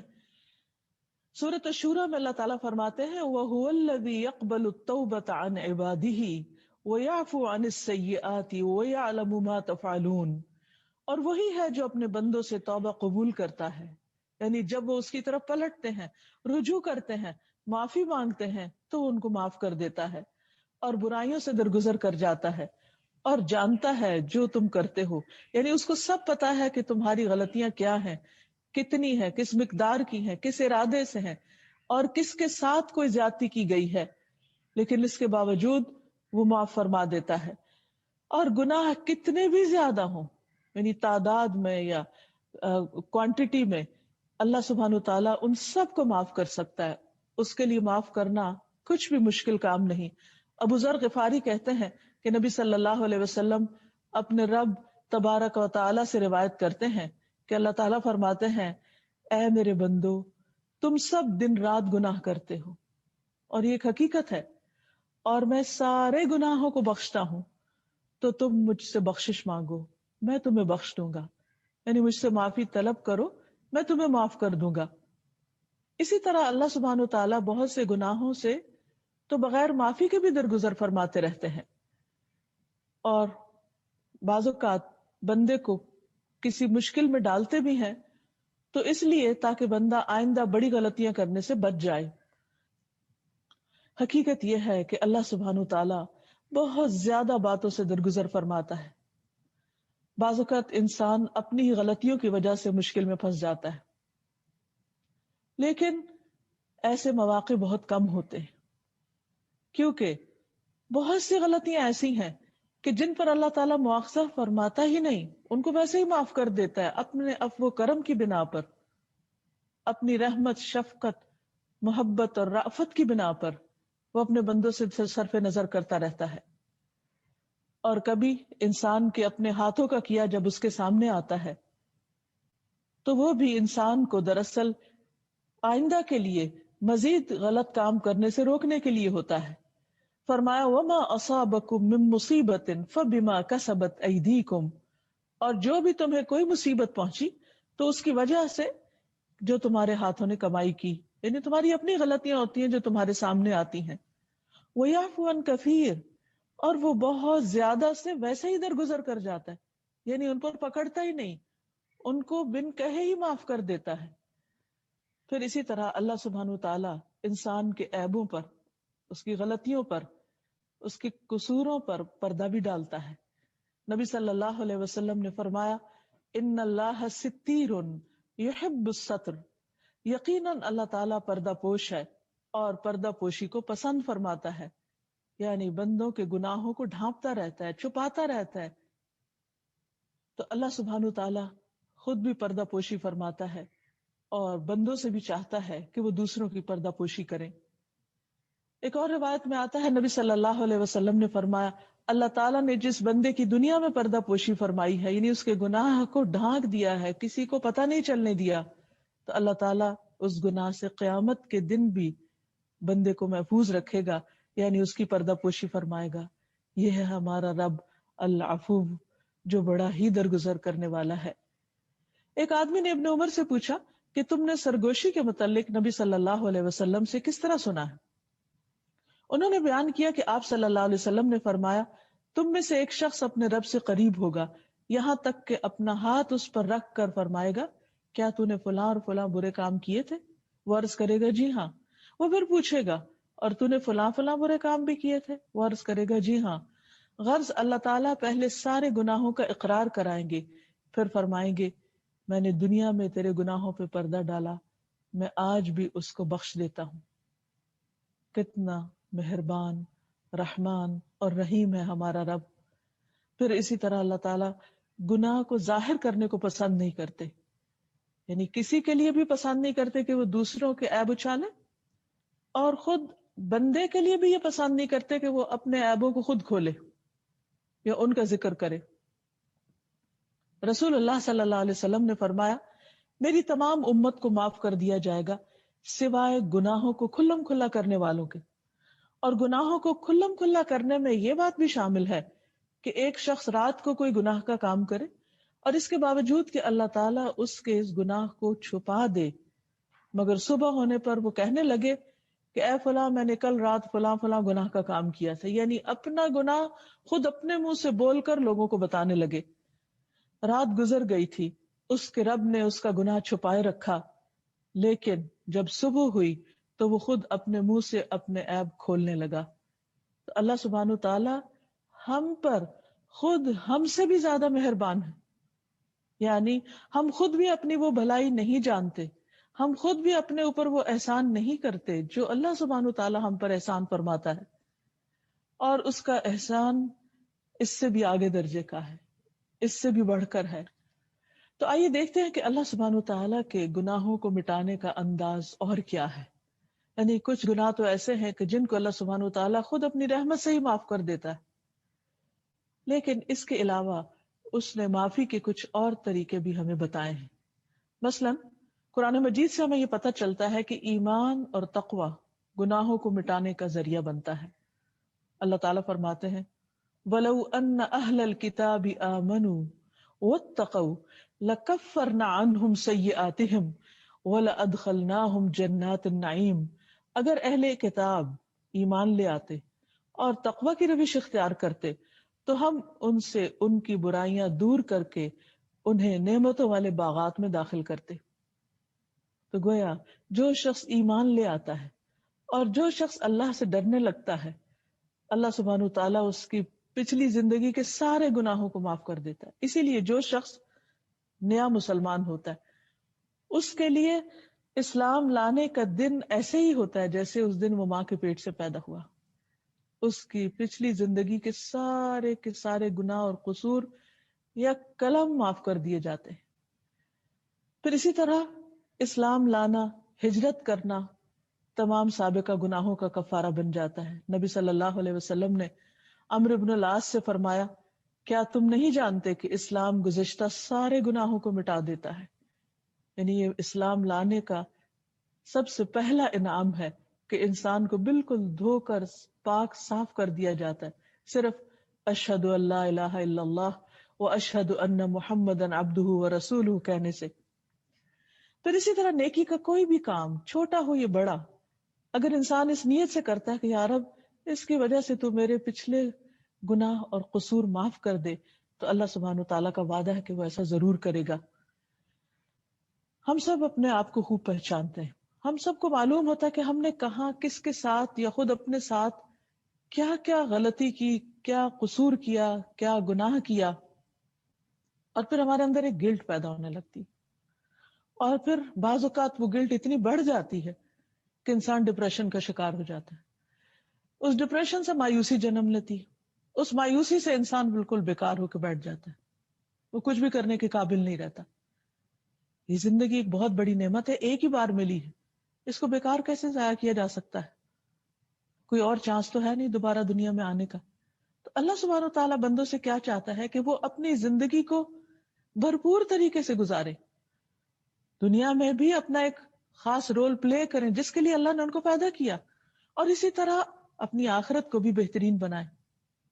تو اللہ تعالیٰ نے ایسے تمام لوگوں کے لیے اپنی رحمتوں کے دروازے کھول دیے ہیں. اور کیا کہ پچھلی زندگی کے کوئی بھی کسی بھی قسم کے جو بھی گناہ ہوں ان کے عوض اسی قسم کی نیکیاں کر لی جائیں. جب بھی کوئی غلطی یاد آئے کہ اوہ میں نے فلاں خطا کی تھی، فلاں غلطی کی تھی، میں نے اپنا وقت ضائع کر دیا، میں نے فلاں کو اذیت دی، کوئی بھی، تو فوراً اس وقت انسان کوئی نہ کوئی نیکی کا کام کرے، توبہ استغفار کرے، صدقہ خیرات کرے، نماز پڑھے. اگر کسی کے ساتھ زیادتی کی تو اس کے ساتھ حسن سلوک کر دے تو وہ اس کے گناہوں کا کفارہ ہو جائے گا. رسول اللہ صلی اللہ علیہ وسلم نے فرمایا، اس شخص کی مثال جو برائیاں کرنے کے بعد نیکیاں کرتا ہے اس آدمی کی طرح ہے جس پر ایسی تنگ زرہ ہو کہ جس نے اس کا گلا گھونٹ رکھا ہو. یعنی لوہے کا جو لباس ہے اس نے پہنا ہو اور وہ اس کو بہت ٹائٹ ہو. ایسا آدمی جب نیکی کرتا ہے تو اس کا ایک کڑا ٹوٹ جاتا ہے، پھر دوسری نیکی کرتا ہے تو دوسرا ٹوٹ جاتا ہے، تیسری تو تیسرا، اور اس طرح ساری زرہ ٹوٹ ٹوٹ کر زمین پر گر جاتی ہے اور وہ آزاد ہو جاتا ہے. حقیقت یہ ہے کہ انسان جب گناہ کرتا ہے تو وہ گناہ اس کے دل پر ایک سیاہ نقطہ لگاتے ہیں. اگر توبہ کر لیتا ہے تو دل پھر چمک اٹھتا ہے، ورنہ وہ نقطہ پھیلتے پھیلتے سارے دل کو سیاہ کر دیتا ہے. اسی طرح انسان کے اوپر اتنا بوجھ بڑھ جاتا ہے، اتنی مشکل اس کے لیے ہو جاتی ہے اگر اس کے گناہ جمع ہوتے رہیں کہ وہ انسان سر اٹھانے کے قابل نہیں رہتا. تو اللہ سبحانہ تعالیٰ اس سے وعدہ کرتا ہے کہ اگر وہ اب نیکی کے کام شروع کر دے تو اس کے پچھلے سارے بوجھ ہٹ جائیں گے. حقیقت یہ ہے کہ انسان اپنی ماضی پر جتنا بھی افسوس کرے کم ہے، لیکن محض افسوس فائدہ نہ دے گا، کیونکہ بہت سے لوگ نیکی میں شرمندگی کے مارے آگے نہیں بڑھتے کہ میں اتنا کچھ غلط کر چکا ہوں، اب میری توبہ کیسے ہوگی، اور میں نیکی کروں بھی تو اس کا کیا فائدہ، اور شیطان اس کو بار بار مایوس کرتا ہے. ایسے میں مایوسی کی ضرورت نہیں ہے. انسان کو چاہیے کہ وہ آج میں جیے، ماضی میں نہیں جیے. جو ہو چکا سو ہو چکا، وہ ہاتھ سے نکل چکا، اب اس کا ازالہ تو کیا جا سکتا ہے. تو ہمارے رب سبحانہ و تعالیٰ نے اتنا خوبصورت دین ہمیں دیا، اتنی بہترین رہنمائی ہمیں دی کہ جس سے ہم دنیا اور آخرت دونوں کے بوجھوں اور غموں سے آزاد ہو سکتے ہیں۔ پھر اسی طرح یہ ہے کہ برائی کے بعد فوراً نیکی کر لینی چاہیے تاکہ وہ فوراً صاف ہو جائے۔ ابو ذر کہتے ہیں کہ ایک مرتبہ میں نے عرض کیا، یا رسول اللہ صلی اللہ علیہ وسلم مجھے کوئی وصیت کیجیے۔ آپ نے فرمایا اگر تم سے کوئی گناہ ہو جائے تو اس کے بعد کوئی نیکی کر لیا کرو، وہ اس کو مٹا دے گی۔ وَأَتْبِعِ السَّيِّئَةَ الْحَسَنَةَ تَمْحُهَا۔ میں نے عرض کیا کیا لا الہ الا اللہ کہنا نیکیوں میں شامل ہے؟ آپ نے فرمایا یہ تو سب سے افضل نیکیوں میں سے ہے۔ یعنی اتنا تو ہر کوئی کر سکتا ہے۔ مطلب جس وقت بھی دل گھبرانے لگے فوراً انسان کہے لا الہ الا اللہ، لا الہ الا اللہ۔ تو یہ لا الہ الا اللہ کہنا اس کے دل کا غم دور کر دے گا، اس کا بوجھ دور کر دے گا، اور اس کی غلطی کے احساس جرم کو ختم کر دے گا، اور اس طرح انسان بوجھ سے آزاد ہو جائے گا۔ پھر اسی طرح وضو کرنا، رسول اللہ صلی اللہ علیہ وسلم نے فرمایا جس شخص نے اچھی طرح وضو کیا تو اس کے بدن کے تمام گناہ جھڑ جاتے ہیں، یہاں تک کہ ناخنوں کے نیچے سے بھی گناہ نکل جاتے ہیں۔ اور ویسے بھی انسان جب وضو کرتا ہے تو اس کو ایک پاک صاف ہونے کا احساس ہوتا ہے، اور بوجھ کے ہٹنے کا، اور ایک سکون کا احساس ہوتا ہے۔ تو اس لیے انسان کو جب بھی ایسی کوئی کیفیت ہو کہ جس میں وہ بہت بوجھل محسوس کر رہا ہو تو اٹھ کے وضو کر لینا چاہیے۔ پھر اسی طرح رسول اللہ صلی اللہ علیہ وسلم نے فرمایا جب ہر نماز کا وقت شروع ہوتا ہے تو ایک منادی کرنے والے کو بھیجا جاتا ہے، وہ اعلان کرتا ہے آدم کے بیٹو اٹھو، اس آگ کو بجھا دو جو تم نے اپنے نفسوں کے لیے جلائی ہے۔ یعنی اللہ سبحانہ وتعالی نے بندوں کے اوپر ظلم نہیں کیا، یہ انسانوں کے اپنے گناہ ہیں جو جہنم کی شکل میں اس کے سامنے آئیں گے۔ تو اللہ سبحانہ وتعالی دن میں کئی بار ہمیں موقع دیتے ہیں کہ دو نمازوں کے بیچ میں ہم جو بھی آگ جلائیں اگلی نماز کے وقت اس کو بجھا ڈالیں، لیکن ہم میں سے اکثر لوگ اس پروویژن سے، اس اتنی بہترین چیز سے فائدہ نہیں اٹھاتے۔ تو لوگ کھڑے ہوتے ہیں، وضو کرتے ہیں تو ان کی آنکھوں کے گناہ جھڑتے ہیں، جب وہ نماز پڑھتے ہیں تو اس وقت کی نماز اور سابقہ نماز کے بیچ کے عرصے میں ہونے والے گناہ اس کے بخش دیے جاتے ہیں۔ اور تمام نمازوں میں اسی طرح ہوتا ہے، جب لوگ سوتے ہیں تو وہ بخشے ہوئے ہوتے ہیں، یعنی رات کو بالکل صاف ستھرے نہا دھو کر سکون سے سوتے ہیں، یعنی گناہوں سے نہا دھو کر۔ پھر آپ صلی اللہ علیہ وسلم نے فرمایا بعض لوگ بھلائی کی حالت میں رات گزارنے والے ہیں اور بعض شر میں لتھڑ کر، یعنی جو رات کی نماز نہیں پڑھ کے سوتے یا اللہ کا ذکر کر کے نہیں سوتے، وہ دن بھر کے گناہ اپنے اوپر لے کے سوتے ہیں اور برائیوں میں ہی لتھڑے رہتے ہیں، ایسے جیسے کوئی شخص غلاظتوں میں سو رہا ہو۔ تو ایسا کرنا دراصل اپنے ساتھ خود ظلم کرنا ہے۔ اللہ تعالیٰ نے کوئی موقع ایسا نہیں چھوڑا کہ جس میں بندوں کو معاف کرنے کا کوئی نہ کوئی طریقہ نہ رکھا ہو، لیکن اگر بندے اس سے فائدہ نہ اٹھائیں تو وہ خود اپنی جانوں پر ظلم کرنے والے ہیں۔ اللہ اپنے بندوں پر ظلم نہیں کرتا۔ پھر اسی طرح پانچوں نمازیں، ایک اور جگہ پر آتا ہے کہ آپ نے فرمایا کہ اگر کسی کے دروازے پر ایک نہر ہو اور وہ دن میں 5 مرتبہ اس میں نہائے تو کیا اس کے جسم پر کوئی میل کچیل باقی رہ جائے گا؟ تو لوگوں نے کہا کوئی بھی میلا نہیں رہے گا جو 5 دفعہ دن میں نہائے۔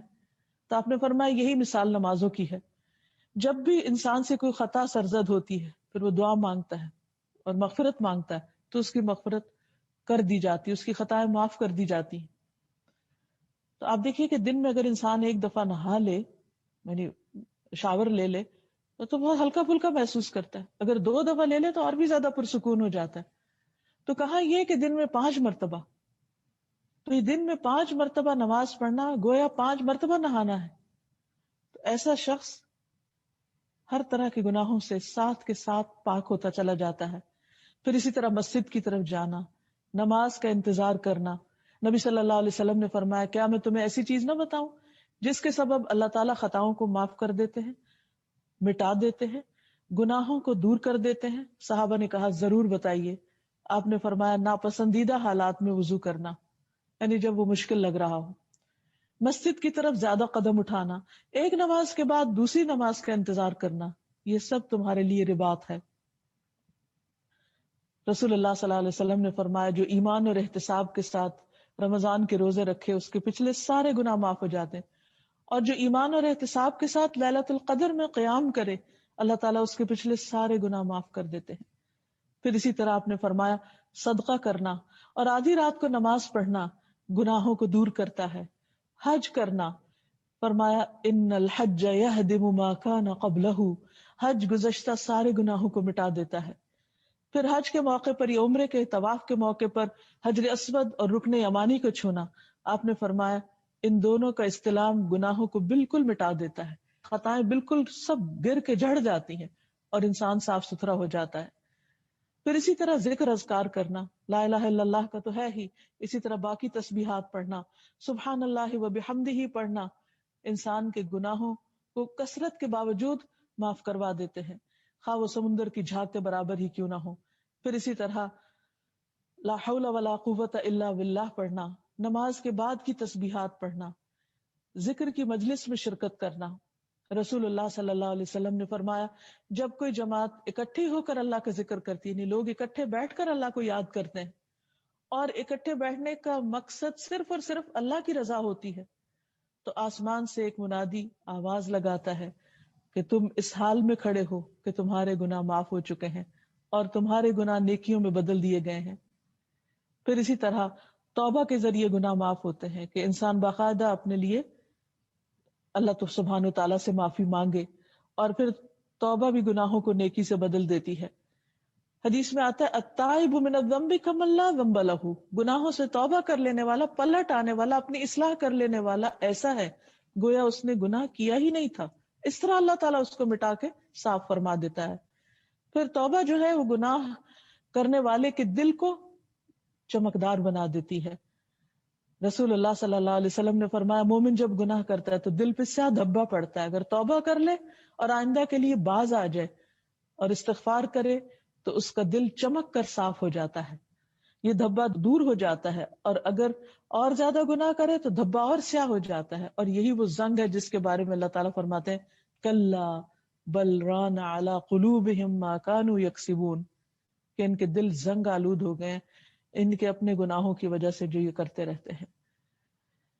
پھر اسی طرح بعض اوقات بندہ نماز میں، ذکر میں، صدقے میں، باقی نیکیوں میں سستی کرتا، کوتاہی کرتا ہے، تو اللہ سبحانہ تعالیٰ کوئی نہ کوئی آزمائش بھیجتا رہتا ہے بندے پر تاکہ بندے کا دل نرم ہو اور بندہ اللہ سبحانہ تعالیٰ کی طرف رغبت کرے.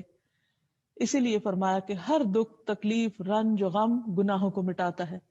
رسول اللہ صلی اللہ علیہ وسلم نے فرمایا کسی مومن آدمی کو کوئی بھی تکلیف یا کوئی بھی بیماری یا رنج، حتیٰ کہ کانٹا بھی چبھتا ہے تو اس سے اس کے گناہوں کا کفارہ کر دیا جاتا ہے. پھر آزمائشیں گناہوں سے پاک کرنے کا ذریعہ ہوتی ہیں. رسول اللہ صلی اللہ علیہ وسلم نے فرمایا مومن مرد اور عورت پر ہمیشہ آزمائش آتی رہتی ہے، کبھی اس کی ذات میں، کبھی اولاد میں، کبھی مال میں، یہاں تک کہ جب وہ اللہ تعالیٰ سے ملاقات کرتا ہے تو گناہوں سے پاک ہوتا ہے. پھر اسی طرح بیماریاں گناہوں کو مٹانے کا ذریعہ بنتی ہیں.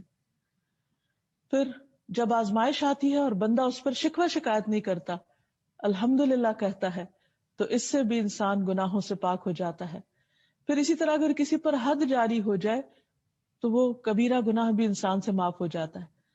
تو جب ہم اللہ سبحانہ و تعالیٰ کی صفت کو اچھی طرح پہچان جائیں تو ہمارے لیے لازم ہے کہ ہم اللہ تعالیٰ سے پھر دعائیں کریں، عافیت مانگے، عفو و درگزر مانگے، خصوصاً رمضان کی تاک راتوں میں اللہم انک عفو، اللہ کے اس نام کا واسطہ دے کر دعا کرے کہ اے اللہ تو خوب معاف کرنے والا ہے، تحب العفو، تو معاف کرنے کو پسند کرتا ہے، تجھے محبت ہے اس سے کہ تو معاف کرے. یعنی اللہ سبحانہ و تعالیٰ انتقام لینے اور سزا دینے اور بندے کو ٹارچر کرنے سے کو پسند نہیں کرتا، بلکہ اس کے برعکس اسے معاف کرنا پسند ہے. تحب العفو فاعف عنی، تو مجھے معاف کر دے، تو مجھ سے درگزر کر. تو انشاءاللہ اگر اس دعا کو کثرت کے ساتھ پڑھا جائے تو اللہ سبحانہ و تعالیٰ معاف فرما دیں گے. اسی طرح ایک اور دعا واعف عنا واغفر لنا وارحمنا انت مولانا فانصرنا علی القوم الکافرین، اور ہم سے درگزر کر اور ہمیں بخش دے اور ہم پر رحم فرما، تو ہمارا مولا ہے، کافروں کے مقابلے میں ہماری مدد فرما. پھر اسی طرح عافیت جیسی نعمت کی اہمیت جان کر خصوصاً اس کے لیے دعا کرنا. ایک مرتبہ ابوبکر رضی اللہ تعالیٰ عنہ نے لوگوں کو خطبہ دیا، فرمایا اسی جگہ گزشتہ سال رسول اللہ صلی اللہ علیہ وسلم یہاں کھڑے ہوئے تھے. یہ کہہ کر ابوبکر رو پڑے.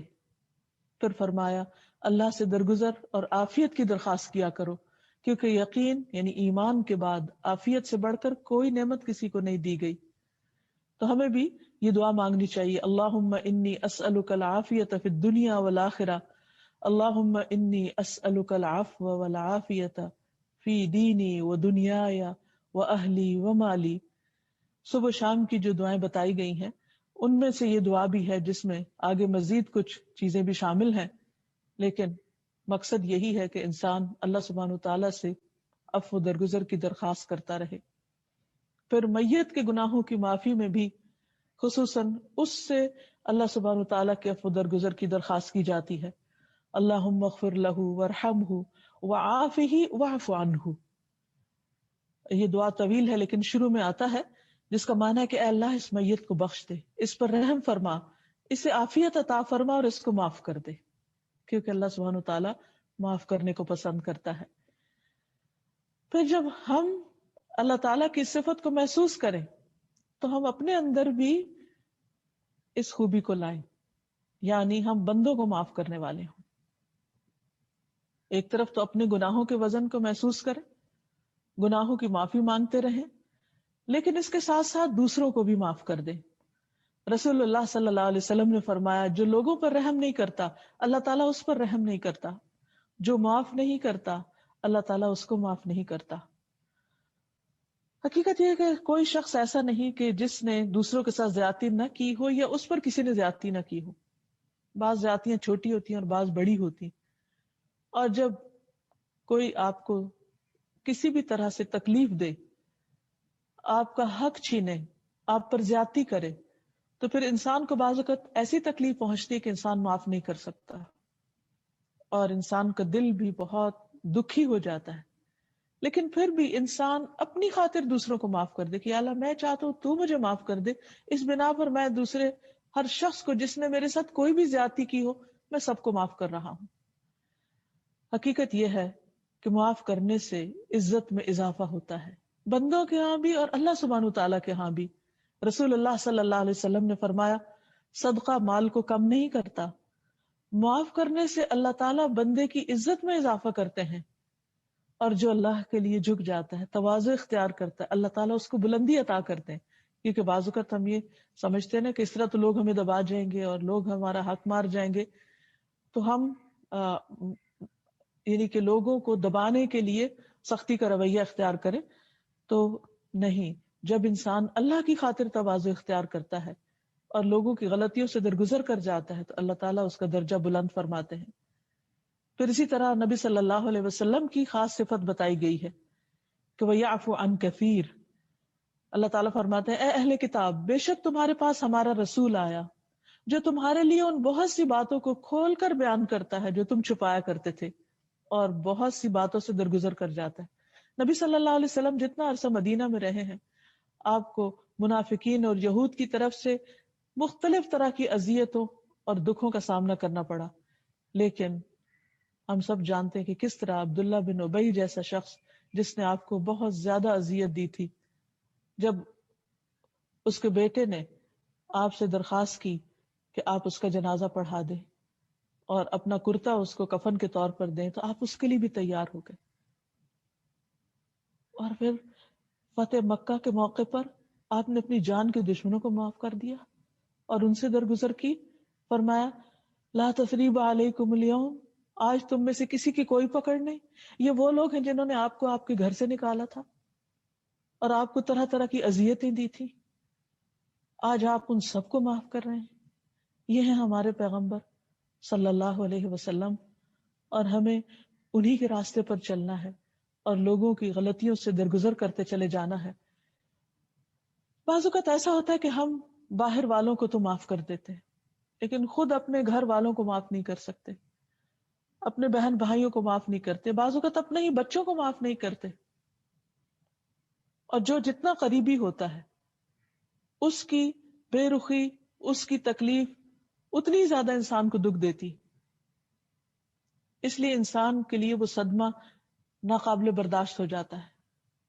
تو اللہ سبحانہ وتعالیٰ فرماتے ہیں یا ایھا الذین آمنوا، اے لوگو جو ایمان لائے ہو، ان من ازواجکم و اولادکم عدوا لکم، بے شک تمہارے ازواج اور اولاد میں سے بعض تمہارے دشمن ہیں، یعنی اس حد تک تمہارے اور ان کے بیچ میں مشکل ہے، تعلقات کی خرابی ہے یا زیادتیاں ہیں آپس کی، فاحذروہم، ان سے بچ کے رہو، محتاط رہو. لیکن زندگی کی گاڑی چلانے کے لیے وَإِن تَعْفُوا وَتَصْفَحُوا وَتَغْفِرُوا فَإِنَّ اللَّهَ غَفُورٌ رَحِيمٌ،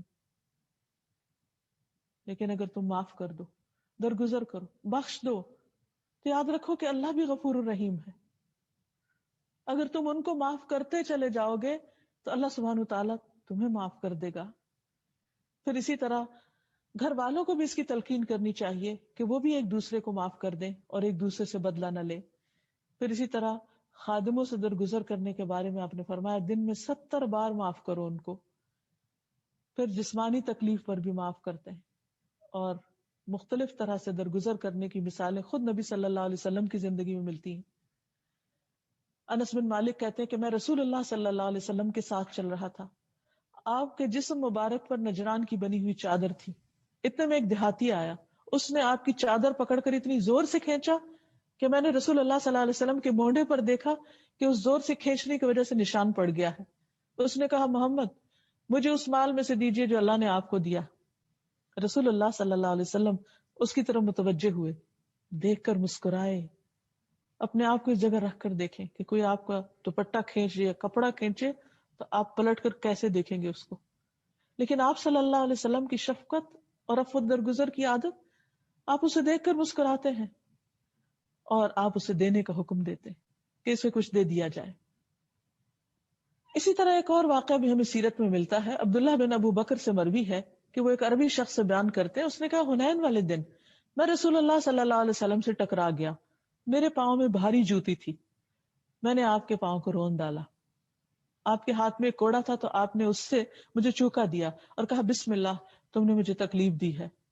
اس نے کہا کہ میں نے رات بھر اپنے نفس کو ملامت کی کہ میں نے اللہ کے رسول صلی اللہ علیہ وسلم کو تکلیف دی، سو نہیں سکا اس غم میں. اور وہ رات میں نے ایسی گزاری کہ اللہ ہی بہتر جانتا ہے کہ مجھ پہ کیا گزرا. جب صبح ہوئی تو ایک آواز دینے والا آواز دے رہا تھا اور وہ میرا نام لے رہا تھا. میں نے کہا اللہ کی قسم یہ تو وہی بات ہوئی جو کل ہو گئی تھی مجھ سے، اب کیا ہوگا؟ اور پریشان ہو. تو بلانے والے نے کہا کہ تمہیں اللہ کے رسول صلی اللہ علیہ وسلم نے بلایا. وہ کہتے ہیں کہ میں اللہ کے رسول صلی اللہ علیہ وسلم کی خدمت میں حاضر ہوا. آپ نے فرمایا کہ کیا تم وہی ہو جس نے کل میرا پاؤں روندا تھا اور مجھے تکلیف دی تھی اور میں نے آپ کو کوڑے کا کچوکا لگایا تھا؟ اس نے کہا جی اللہ کے رسول صلی اللہ علیہ وسلم وہ میں ہی ہوں. تو آپ نے فرمایا یہ لو تمہارے لیے 80 گائے ہیں، 80 گائے اس کے بدلے میں کیونکہ میں نے تمہیں اپنے کوڑے سے کچوکا لگایا تھا. یہ ہے اللہ کے رسول صلی اللہ علیہ وسلم کا معاف کرنا، درگزر کرنا. لیکن ہم اپنے طرز عمل کو دیکھیں کہ ہم چھوٹی چھوٹی باتوں پر معاف کرنا تو دور کی بات، اگر بدلہ لیں تو اس سے بھی کئی گنا، جب تک زیادہ نہ لیں تو ہم سمجھتے ہیں کہ ہمارا بدلہ ابھی ہوا ہی نہیں. نبی صلی اللہ علیہ وسلم لوگوں کی تکلیف دینے والی باتوں کو بھی سن کر درگزر فرمایا کرتے تھے اور پھر جان کے دشمنوں سے درگزر کرتے، ظلم کرنے والوں کو معاف کر دیتے. نہ صرف یہ کہ معاف کرتے بلکہ ان کو دعا بھی دیتے بعض اوقات. پھر اسی طرح آپ صلی اللہ علیہ وسلم اپنے صحابہ کو بھی اس بات کی تلقین کرتے کہ وہ دوسروں کو معاف کر دے. ہم بھی آپ ہی کی امت کے لوگ ہیں، ہم سب کے لیے بھی ضروری ہے کہ ہم ایک دوسرے کو معاف کرنا سیکھیں تاکہ اللہ سبحانہ و تعالی ہمیں معاف کر دے. وآخر دعوانا ان الحمد للہ رب العالمین. أنت القاهر يا الله، أنت الحسيب يا الله، أنت الشافي يا الله، أنت المبين يا الله، أنت الوكيل يا الله، أنت القيوم يا الله، أنت المتين يا الله، أنت السبوح يا الله. لا إله إلا الله محمد رسول الله، لا إله إلا الله محمد رسول الله.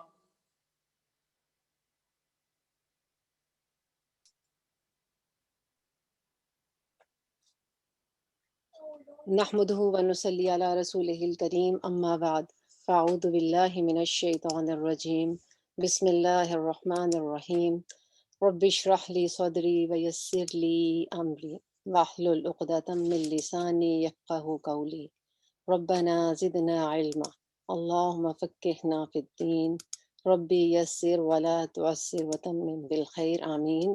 السلام علیکم ورحمۃ اللہ وبرکاتہ۔ کیسے ہیں آپ لوگ؟ چلیے میں نے چیٹ باکس اوپن کر لیے۔ الحمدللہ کثیر، آج کا ٹارگیٹ مکمل ہوا الحمدللہ، اور مجھے امید ہے آپ سب نے بہت اچھے نوٹس بنائے ہوں گے۔ اور میں دیکھ رہی تھی آج جو ہم نے نام سیکھے ہیں، سبحان اللہ، اللہ سبحانہ تعالیٰ کے اتنے پیارے نام، جن میں ہم نے سیکھا الفتاح اور اس کے بعد ہم نے سیکھا العفو، تو دونوں کا آپس میں جو میں جائزہ لے رہی تھی، سبحان اللہ، بہت بیوٹیفل کمبینیشن الحمدللہ، کہ ایک طرف اللہ سبحانہ تعالیٰ ہم پہ اپنی رحمت کے دروازے کھول رہے ہیں، اور دوسری طرف اللہ سبحانہ تعالیٰ ہمارے گناہوں کو ڈھانپ رہے ہیں، سبحان اللہ۔ تو اللہ تعالیٰ ہم میں بھی ایسے ہی کام پیدا کریں کہ اللہ تعالیٰ کی رحمتیں اور اللہ تعالیٰ کے کرم کو ہم اپنے اوپر کھولیں، آمین یا رب العالمین۔ چلیں دیکھتے ہیں، نوٹس اپنے چیک کرتے ہیں کہ آپ نے اور میں نے کیسے نوٹس بنائے ہیں۔ چلیں پہلے دیکھتے ہیں الفتاح کے دو معنی، کھولنے والا، یعنی ہر بند چیز کو کھولنے والے ہیں، اللہ سبحانہ تعالیٰ ہر چیز کو کھول سکتے ہیں۔ اور اسی طرح اس کا دوسرا معنی ہے حاکم اور قاضی، یعنی فیصلہ کرنے والا۔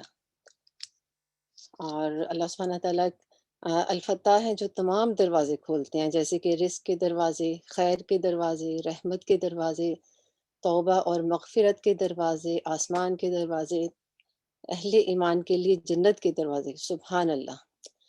تو اللہ سبحانہ تعالیٰ سے ہم سب نے مل کے یہ دعا کرنی ہے کہ یہ تمام دروازے اللہ سبحانہ تعالیٰ ہم پہ اپنے کھولیں، یعنی ہر انسان کو اس دنیا میں رزق کی بھی ضرورت ہے، اللہ سبحانہ تعالیٰ کی خیر اور رحمت کے ساتھ ہی ہمارے تمام معاملات اچھے ہوتے ہیں، اور اسی طرح توبہ اور مغفرت کے دروازے اللہ تعالیٰ کھولیں گے تو ہم جنت میں جا سکیں گے، اور اسی طرح جب اللہ سبحانہ تعالیٰ آسمان کے دروازے کھولتے ہیں تو سبحان اللہ، اللہ تعالیٰ کی بیش بہا رحمتیں نازل فرماتے ہیں اللہ تعالیٰ ہم سب پہ اپنی۔ تو اللہ سبحانہ تعالیٰ ہمیں اس چیز کی توفیق دیں کہ ہم اچھے سے ان چیزوں کو سیکھیں، ان میں عمل کریں، اور اللہ سبحانہ تعالیٰ اپنی رحمتوں کے دروازے ہم پہ کھولے، آمین۔ اور اللہ سبحانہ تعالیٰ ناممکن کو ممکن کر سکتے ہیں، جتنے بھی ناموافق حالات ہوں، اللہ سبحانہ تعالیٰ الفتاح ہے، تو اللہ سبحانہ تعالیٰ ان جتنے بھی ہمیں لگتا ہے کہ یہ کام ناممکن ہے، یہ ناموافق ہے، یہ نہیں ہو سکتا، تو دنیا میں ایسا کوئی بھی کام نہیں ہے جو اللہ سبحانہ تعالیٰ کے لیے ناممکن ہو، سبحان اللہ۔ تو اس لیے دعا کا بھی اس میں کہا جاتا ہے پہلو کہ دعا ہم نے کس طرح مانگنی ہے، پورے یقین کے ساتھ ہم نے دعا کو مانگنا ہے کہ اللہ سبحانہ تعالیٰ بے شک اس دعا کو قبول فرمائیں گے، اور ہمیں اس چیز کا یقین ہونا چاہیے کہ اللہ سبحانہ تعالیٰ ہم سے بہت محبت کرتے ہیں۔ اگر آج یہ دعا ہماری قبول نہیں ہو رہی تو انشاءاللہ قیامت کے دن اس کا میرے پاس بہترین اجر ہوگا۔ تو ان چیزوں کو ہم نے مد نظر رکھنا ہے، اور اللہ سبحانہ تعالیٰ کے تو نام اتنے خوبصورت بہترین نام جو ہم سیکھ رہے ہیں الحمدللہ، ان کے ساتھ دعا کرنے سے آپ کو پتہ ہے دعا کی قبولیت میں اضافہ ہوتا ہے انشاءاللہ۔ اور آج نام کے جو الفتاح نام کے حوالے سے جو بہترین دعا ہے وہ کیا ہے؟ سب سے بہترین سورہ الفاتحہ دعا ہے، جس کے اندر شفا ہے، جس کے اندر ہدایت کی دعا ہے ہم سب کے لیے، اور جس کے اندر ہر انسان کی جو بھی ہمارے پاس مشکلات ہیں اس کا علاج ہے الحمدللہ کثیرہ۔ اور اس میں ایک اور یہ میں ایک چیز ایڈ کرنا چاہوں گی کہ اگر ہمیں لگتا ہے کہ ہم پہ آزمائش آ گئی ہے تو وہ کیا ہے، اس پہ ہمیں کیا کرنا چاہیے؟ جزا فضا کرنی چاہیے یا اللہ کا شکر ادا کرنا چاہیے اور صبر سے اس کو معاملات کو ہینڈل کرنا چاہیے؟ ایسے معاملات میں آپ لوگ کیا کریں گے؟ بارک اللہ فیک سسٹر فاطمہ، صبر کریں گے سسٹر مخلص، بارک اللہ فیک۔ صبر ان معاملات میں بہت ضروری ہوتا ہے۔ اور اسی طرح ہم نیکسٹ والے پہ چلتے ہیں، الحمدللہ العفو، بہت معاف کرنے والا، سبحان اللہ۔ آپ عربی زبان میں دیکھتے ہیں العفو مبالغہ کا صیغہ یہ، اور اس کے متعدد معنی بھی ہیں، یعنی مٹانا، درگزر کرنا، سزا کے مستحق کو سزا نہ دینا، آسانی پیدا کرنا، اور اس کے معنی میں زائد بھی آ جاتا ہے، سبحان اللہ۔ تو دیکھیں کتنے خوبصورت اس کے معنی ہے، الفو ایک چھوٹا سا ورڈ ہے یہ، اور اللہ سبحانہ تعالیٰ کا کتنا یہ خوبصورت نام ہے کہ جس کے اوپر ہمارا ہماری خیر ڈیپینڈنٹ ہے کہ پوری کی پوری جو خیر ہے اللہ سبحانہ تعالیٰ نے، جتنا ہم اللہ سبحانہ تعالیٰ سے معافی مانگیں گے اتنا ہی ہم اللہ سبحانہ تعالیٰ کے قریب ہوں گے الحمدللہ۔ اللہ سبحانہ تعالیٰ کا عفو و کرم کتنی طرح کا ہے، اب مجھے یہ بتائیں، اپنے نوٹس میں سے دیکھیں اور اس سوال کا جواب دیں پلیز۔ میں دیکھتی ہوں آپ لوگوں نے بھی کیسے نوٹس بنائے، میں تو اپنے شیئر کر رہی ہوں نا آپ لوگوں سے۔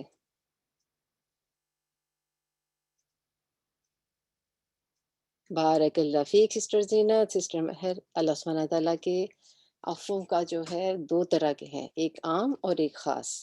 عام کس کے لیے؟ تمام لوگوں کے لیے، تمام انسانیت کے لیے، چاہے وہ کافر ہو یا وہ کوئی مومن ہو یا کچھ بھی وہ کر رہا ہو، اللہ سبحانہ تعالیٰ کے کتنی بھی نافرمانی کر رہا ہو، اللہ سبحانہ تعالیٰ کا یہ والا جو کرم ہے وہ اس سب کے لیے ہمارے لیے عام ہے۔ اور خاص کس کے لیے؟ وہ اللہ سبحانہ تعالیٰ کے محبوب بندوں کے لیے، سبحان اللہ، جو اللہ سبحانہ تعالیٰ کی آزمائش پہ صبر کرتے ہیں، اللہ سبحانہ تعالیٰ نے جو عطا فرمایا اس پہ شکر کرتے ہیں اور اس کو اللہ کی راہ میں خرچ کرتے ہیں۔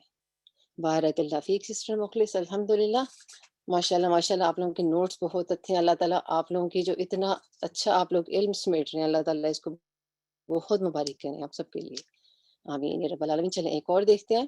اللہ سبحانہ تعالیٰ گناہ ظاہر کرنے کو پسند فرماتے ہیں، یہ کون بتائے گا، ٹرو ہے یا فالس ہے یہ؟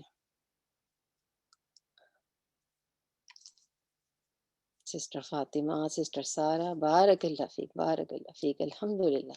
جی یہ فالس ہے، اللہ سبحانہ تعالیٰ گناہ ظاہر کرنے کو پسند فرماتے ہیں۔ یہ فالس ہے کس طرح کہ دوسروں کے گناہوں کو ہر وقت لے کے ہم اس کو باتیں کریں اور ان کے بارے میں ہم لوگ اور کامنٹس بنائیں کہ ایک بندہ تو ایک کام کر رہا ہے تو اس کے اوپر ہم اور زیادہ، جیسے یہ بھی کرتا ہے، یہ بھی کرتا ہے، یہ بھی کرتا ہے، تو یہ کرنا غلط ہے۔ کسی کے بھی گناہ کو نہیں اچھالنا چاہیے۔ اچھا یہاں پہ ایک اور بات بتائیں کہ اپنے گناہ بتانے چاہیے دوسروں کو ہمیں، کہ جیسے میرے سے کوئی گناہ ہوا تو میں سب سے میں شیئر کروں اور اس سے مجھے معافی ملے گی۔ بالکل، بارک اللہ فیک۔ دوسروں کے گناہ کو بھی نہیں اچھالنا چاہیے کسی بھی محفل میں یا کسی بھی طرح سے، اور اپنے گناہ کو بھی ڈھانپنا چاہیے اور اس پہ اللہ کا شکر ادا کرنا چاہیے کہ میں نے وہ کیا، اللہ سبحانہ تعالیٰ نے اس کو ڈھانپ دیا، الحمدللہ کثیرا۔ بارک اللہ فیک سسٹر صوبیہ، بالکل بھی دوسروں کو نہیں بتانا چاہیے۔ دیکھیں کتنی احادیث میں یہ چیز مینشن کی گئی ہے، سبحان اللہ، اور کتنی آیات اس چیز کے بارے میں آئی ہے نا، الحمدللہ کثیرا۔ تو کبھی ایسا ہو، کوئی گناہ ہو، کچھ ایسا ہو، تو اللہ تعالیٰ کا شکر ادا کریں کہ اللہ تعالیٰ نے اس پہ پردہ ڈال دیا، الحمدللہ۔ اور یہ اللہ سبحانہ تعالیٰ کی خاص رحمت ہوتی ہے، اس پہ ہمیں بہت شکر ادا کرنا چاہیے۔ اچھا ایک اور چھوٹا سا سوال آپ سے، اللہ سبحانہ تعالیٰ سے معافی مانگنے کے لیے دوسروں کو معاف کرنا ضروری ہے یا اللہ تعالیٰ ایسے ہی معاف کریں گے ہمیں؟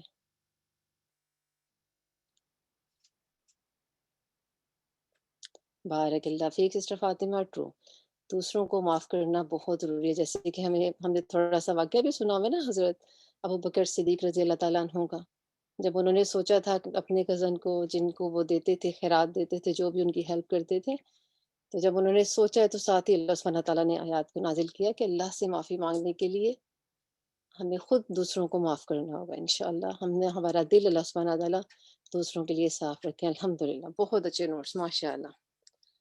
اسی طرح یہ ہے کہ ایمان اور تقوی گناہوں کو مٹانے کا ذریعہ ہے۔ تو کس طرح ہم اپنا جائزہ لیں گے کہ ہمارا ایمان اور تقوی کا لیول کیا ہے؟ ہم نے خود اس چیز کا جائزہ لینا ہے، ہم دوسروں کو نہیں بتا سکتے، کیونکہ یہ ہمارا اور ہمارے رب کا معاملہ ہے۔ ایمان کو دیکھنا ہے ہم نے کہ کس طرح اپنا ایمان آپ نے چیک کرنا ہے، اسی طرح ہم نے خود دیکھنا ہے کہ اللہ تعالیٰ کا کتنا خوف ہے ہمارے دل میں۔ یہ چیزیں ہم خود الحمدللہ چیک کر سکتے ہیں، اور اللہ سبحانہ تعالیٰ جو ہم نے سیکھا اس پہ بہت زیادہ عمل کی توفیق عطا فرمائے، آمین یا رب العالمین۔ اور اس میں عملی نکات جو آج آپ لوگوں نے 7 چیزیں لے کے جانی ہے وہ کیا ہے؟ اللہ سبحانہ تعالیٰ کو اس کے خوبصورت ناموں سے پکارنا، یعنی اس میں بہت سی حدیث بھی ہیں کہ کافی جگہوں پہ یہ بھی آتا ہے کہ اللہ تعالیٰ کے جو 99 نیمز ہیں ان کو یاد کر لینا چاہیے، یا کہیں پہ آتا ہے کہ اس کو روزانہ ایک دفعہ ضرور ہمیں پڑھنا چاہیے تاکہ اللہ سبحانہ تعالیٰ کو ہم ہر پیارے نام سے پکار سکیں۔ تو اس چیز کی ہم نے ضرور کوشش کرنی ہے، اس کو اپنے نکات میں یعنی عمل کی بات میں، اپنی ڈائری میں جو آپ نے بنائی ہے، جو بھی آپ نے کیا اس میں ضرور لکھیں انشاءاللہ تعالیٰ۔ اللہ سبحانہ تعالیٰ سے مضبوط تعلق ہوتا ہے اس سے۔ بارک اللہ فیک سسٹر مخلص۔ اور اسی طرح اللہ سبحانہ تعالیٰ کی بڑائی اور رحمت کو مد نظر رکھنا جب ہم نے دعا کرنی ہے۔ ہم نے یہ نہیں سوچنا کہ دیکھیے میں تو بہت چھوٹی ہوں اور میں ایسی ہوں تو چلو تھوڑا سا میں مانگ لیتی ہوں۔ اللہ سبحانہ تعالیٰ سے ہم نے اللہ سبحانہ تعالیٰ کی بڑائی کے مطابق مانگنا ہے کہ اللہ سبحانہ تعالیٰ کتنے بڑے ہیں، اللہ تعالیٰ کتنے رحیم ہیں، ٹھیک ہے۔ جو بھی مانگنا ہے ہم نے اس طرح مانگنا ہے کہ اللہ سبحانہ تعالیٰ کو مد نظر رکھنا ہے، اپنے آپ کو نہیں رکھنا ہے انشاءاللہ۔ جس طرح نبی کریم صلی اللہ علیہ وسلم فرماتے ہیں کہ آپ جنت نہیں جنت الفردوس مانگیں۔ آمین۔ اللہ سبحانہ تعالیٰ ہم سب کو جنت الفردوس میں اکٹھا کریں کہ جس محفل میں اللہ تعالیٰ نے ہمیں اکٹھا کیا، اللہ سبحانہ تعالیٰ اسی طرح ہمیں جنت الفردوس میں اکٹھا کریں، آمین۔ اور اسی طرح اللہ سبحانہ تعالیٰ کا کرم سب انسانوں پر عام ہے، سبحان اللہ۔ کوئی اللہ سبحانہ تعالیٰ کے لیے گناہ کر رہا ہے، کوئی جس چیز سے اللہ تعالیٰ نے منع فرمایا ہے ہم وہ بھی کام کرتے ہیں، ہم سب یعنی کچھ نہ کچھ ایسا ہوتا رہتا ہے ہماری زندگیوں میں، لیکن اللہ سبحانہ تعالیٰ کا کرم دیکھیں، اللہ سبحانہ تعالیٰ کتنے غفور الرحیم ہے، الحمدللہ۔ اور ہم اپنے بچے سے کوئی اگر ایک سے دوسری دفعہ اس نے بات نہیں مانی تو ہمیں بہت غصہ آتا ہے کہ یہ دیکھیں یہ تو میری بات نہیں سن رہا۔ تو اللہ سبحانہ تعالیٰ کی رحمت اور اللہ تعالیٰ کے اس کرم کو مد نظر رکھ کے ہم نے دعا کرنی ہے۔ چلے میں ایک دو دعائیں آپ سے انشاءاللہ شیئر کرتی ہوں۔ سب سے پہلے تو میں وضو کی دعا شیئر کروں گی کہ جب آپ لوگوں نے وضو کرنا ہے انشاءاللہ، اس کو مجھے تو یہ دیکھیں یہ دعا بولنی، اشہد ان لا الہ الا اللہ وحدہ لا شریک لہ واشہد ان محمد عبدہ ورسولہ۔ تو اس سے اللہ سبحانہ تعالیٰ کی کیا رحمت آتی ہے جی، یہ کلمہ بھی ہے اور یہ وضو کے بعد اس کو بولنا چاہیے ہمیں، اس سے اللہ سبحانہ تعالیٰ کی رحمت کے دروازے کھلتے ہیں، الحمدللہ۔ چلیں اس کو بھی نوٹ کریں۔ اور ایک ہم نے جو معافی مانگنے کے لیے اللہ سبحانہ تعالیٰ دعا کرنی ہے، اللہم انک عفو تحب العفو فاعف عنی، یعنی اللہ سبحانہ تعالیٰ پسند کرتے ہیں کہ اللہ تعالیٰ معاف کریں، اور ہمیں اللہ سبحانہ تعالیٰ سے بہت بہت زیادہ معافی مانگنی ہے۔ جی بارک اللہ فیک سسٹر صوفیہ، اس سے سارے جنت کے دروازے کھلتے ہیں الحمدللہ، جو پہلے میں نے دعا وضو کی بتائی تھی انشاءاللہ۔ تو یہ دعا بھی مانگنی ہے، اس کو بھی اپنے عمل میں لے کر آنا ہے۔ ایک تو رمضان میں یہ دعا بہت مانگی جاتی ہے الحمدللہ، لیکن عام دنوں میں بھی ہمیں بہت زیادہ اللہ سبحانہ تعالیٰ سے معافی مانگنی ہے، توبہ استغفار کرنا ہے۔ اللہ سبحانہ تعالیٰ ہم سب کے گناہوں کو معاف فرمائے، اور اللہ تعالیٰ کا بہت شکر ادا کرنا ہے کہ اللہ تعالیٰ نے ہمیں الہدا کے ساتھ جوڑا، اور ایسی محفلیں عطا فرمائیں، گھر بیٹھے ایسے حلقے عطا فرمائیں کہ جس میں ہم اللہ کا نام لیتے ہیں، ہمارے گھر والے بھی سنتے ہیں، تو ارد گرد دیکھیں تو اللہ تعالیٰ کے شکر کے علاوہ کچھ بھی نظر نہیں آتا۔ اللہ سبحانہ تعالیٰ ان چیزوں کو ہم سب سے قبول فرمائے، آمین یا رب العالمین۔ اور یہ سب لوگ جو اس چیز کو کرتے ہیں اللہ تعالیٰ ان کو بہترین اجر عطا فرمائے، آمین اللہم آمین۔ اللہ تعالیٰ آپ سب کا آنا قبول فرمائے۔ اس کے ساتھ انشاءاللہ تعالیٰ ربنا تقبل منا انک انت السمیع العلیم وتب علینا انک انت التواب الرحیم سبحانک اللہم وبحمدک اشہد ان لا الہ الا انت استغفرک واتوب الیک۔ السلام علیکم ورحمۃ اللہ وبرکاتہ۔ اللهم إنك عفو تحب العفو فاعف عنا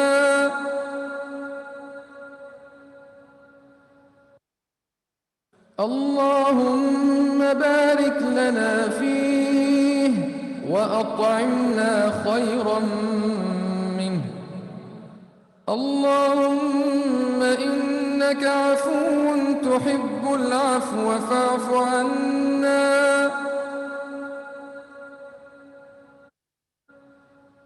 اللهم بارك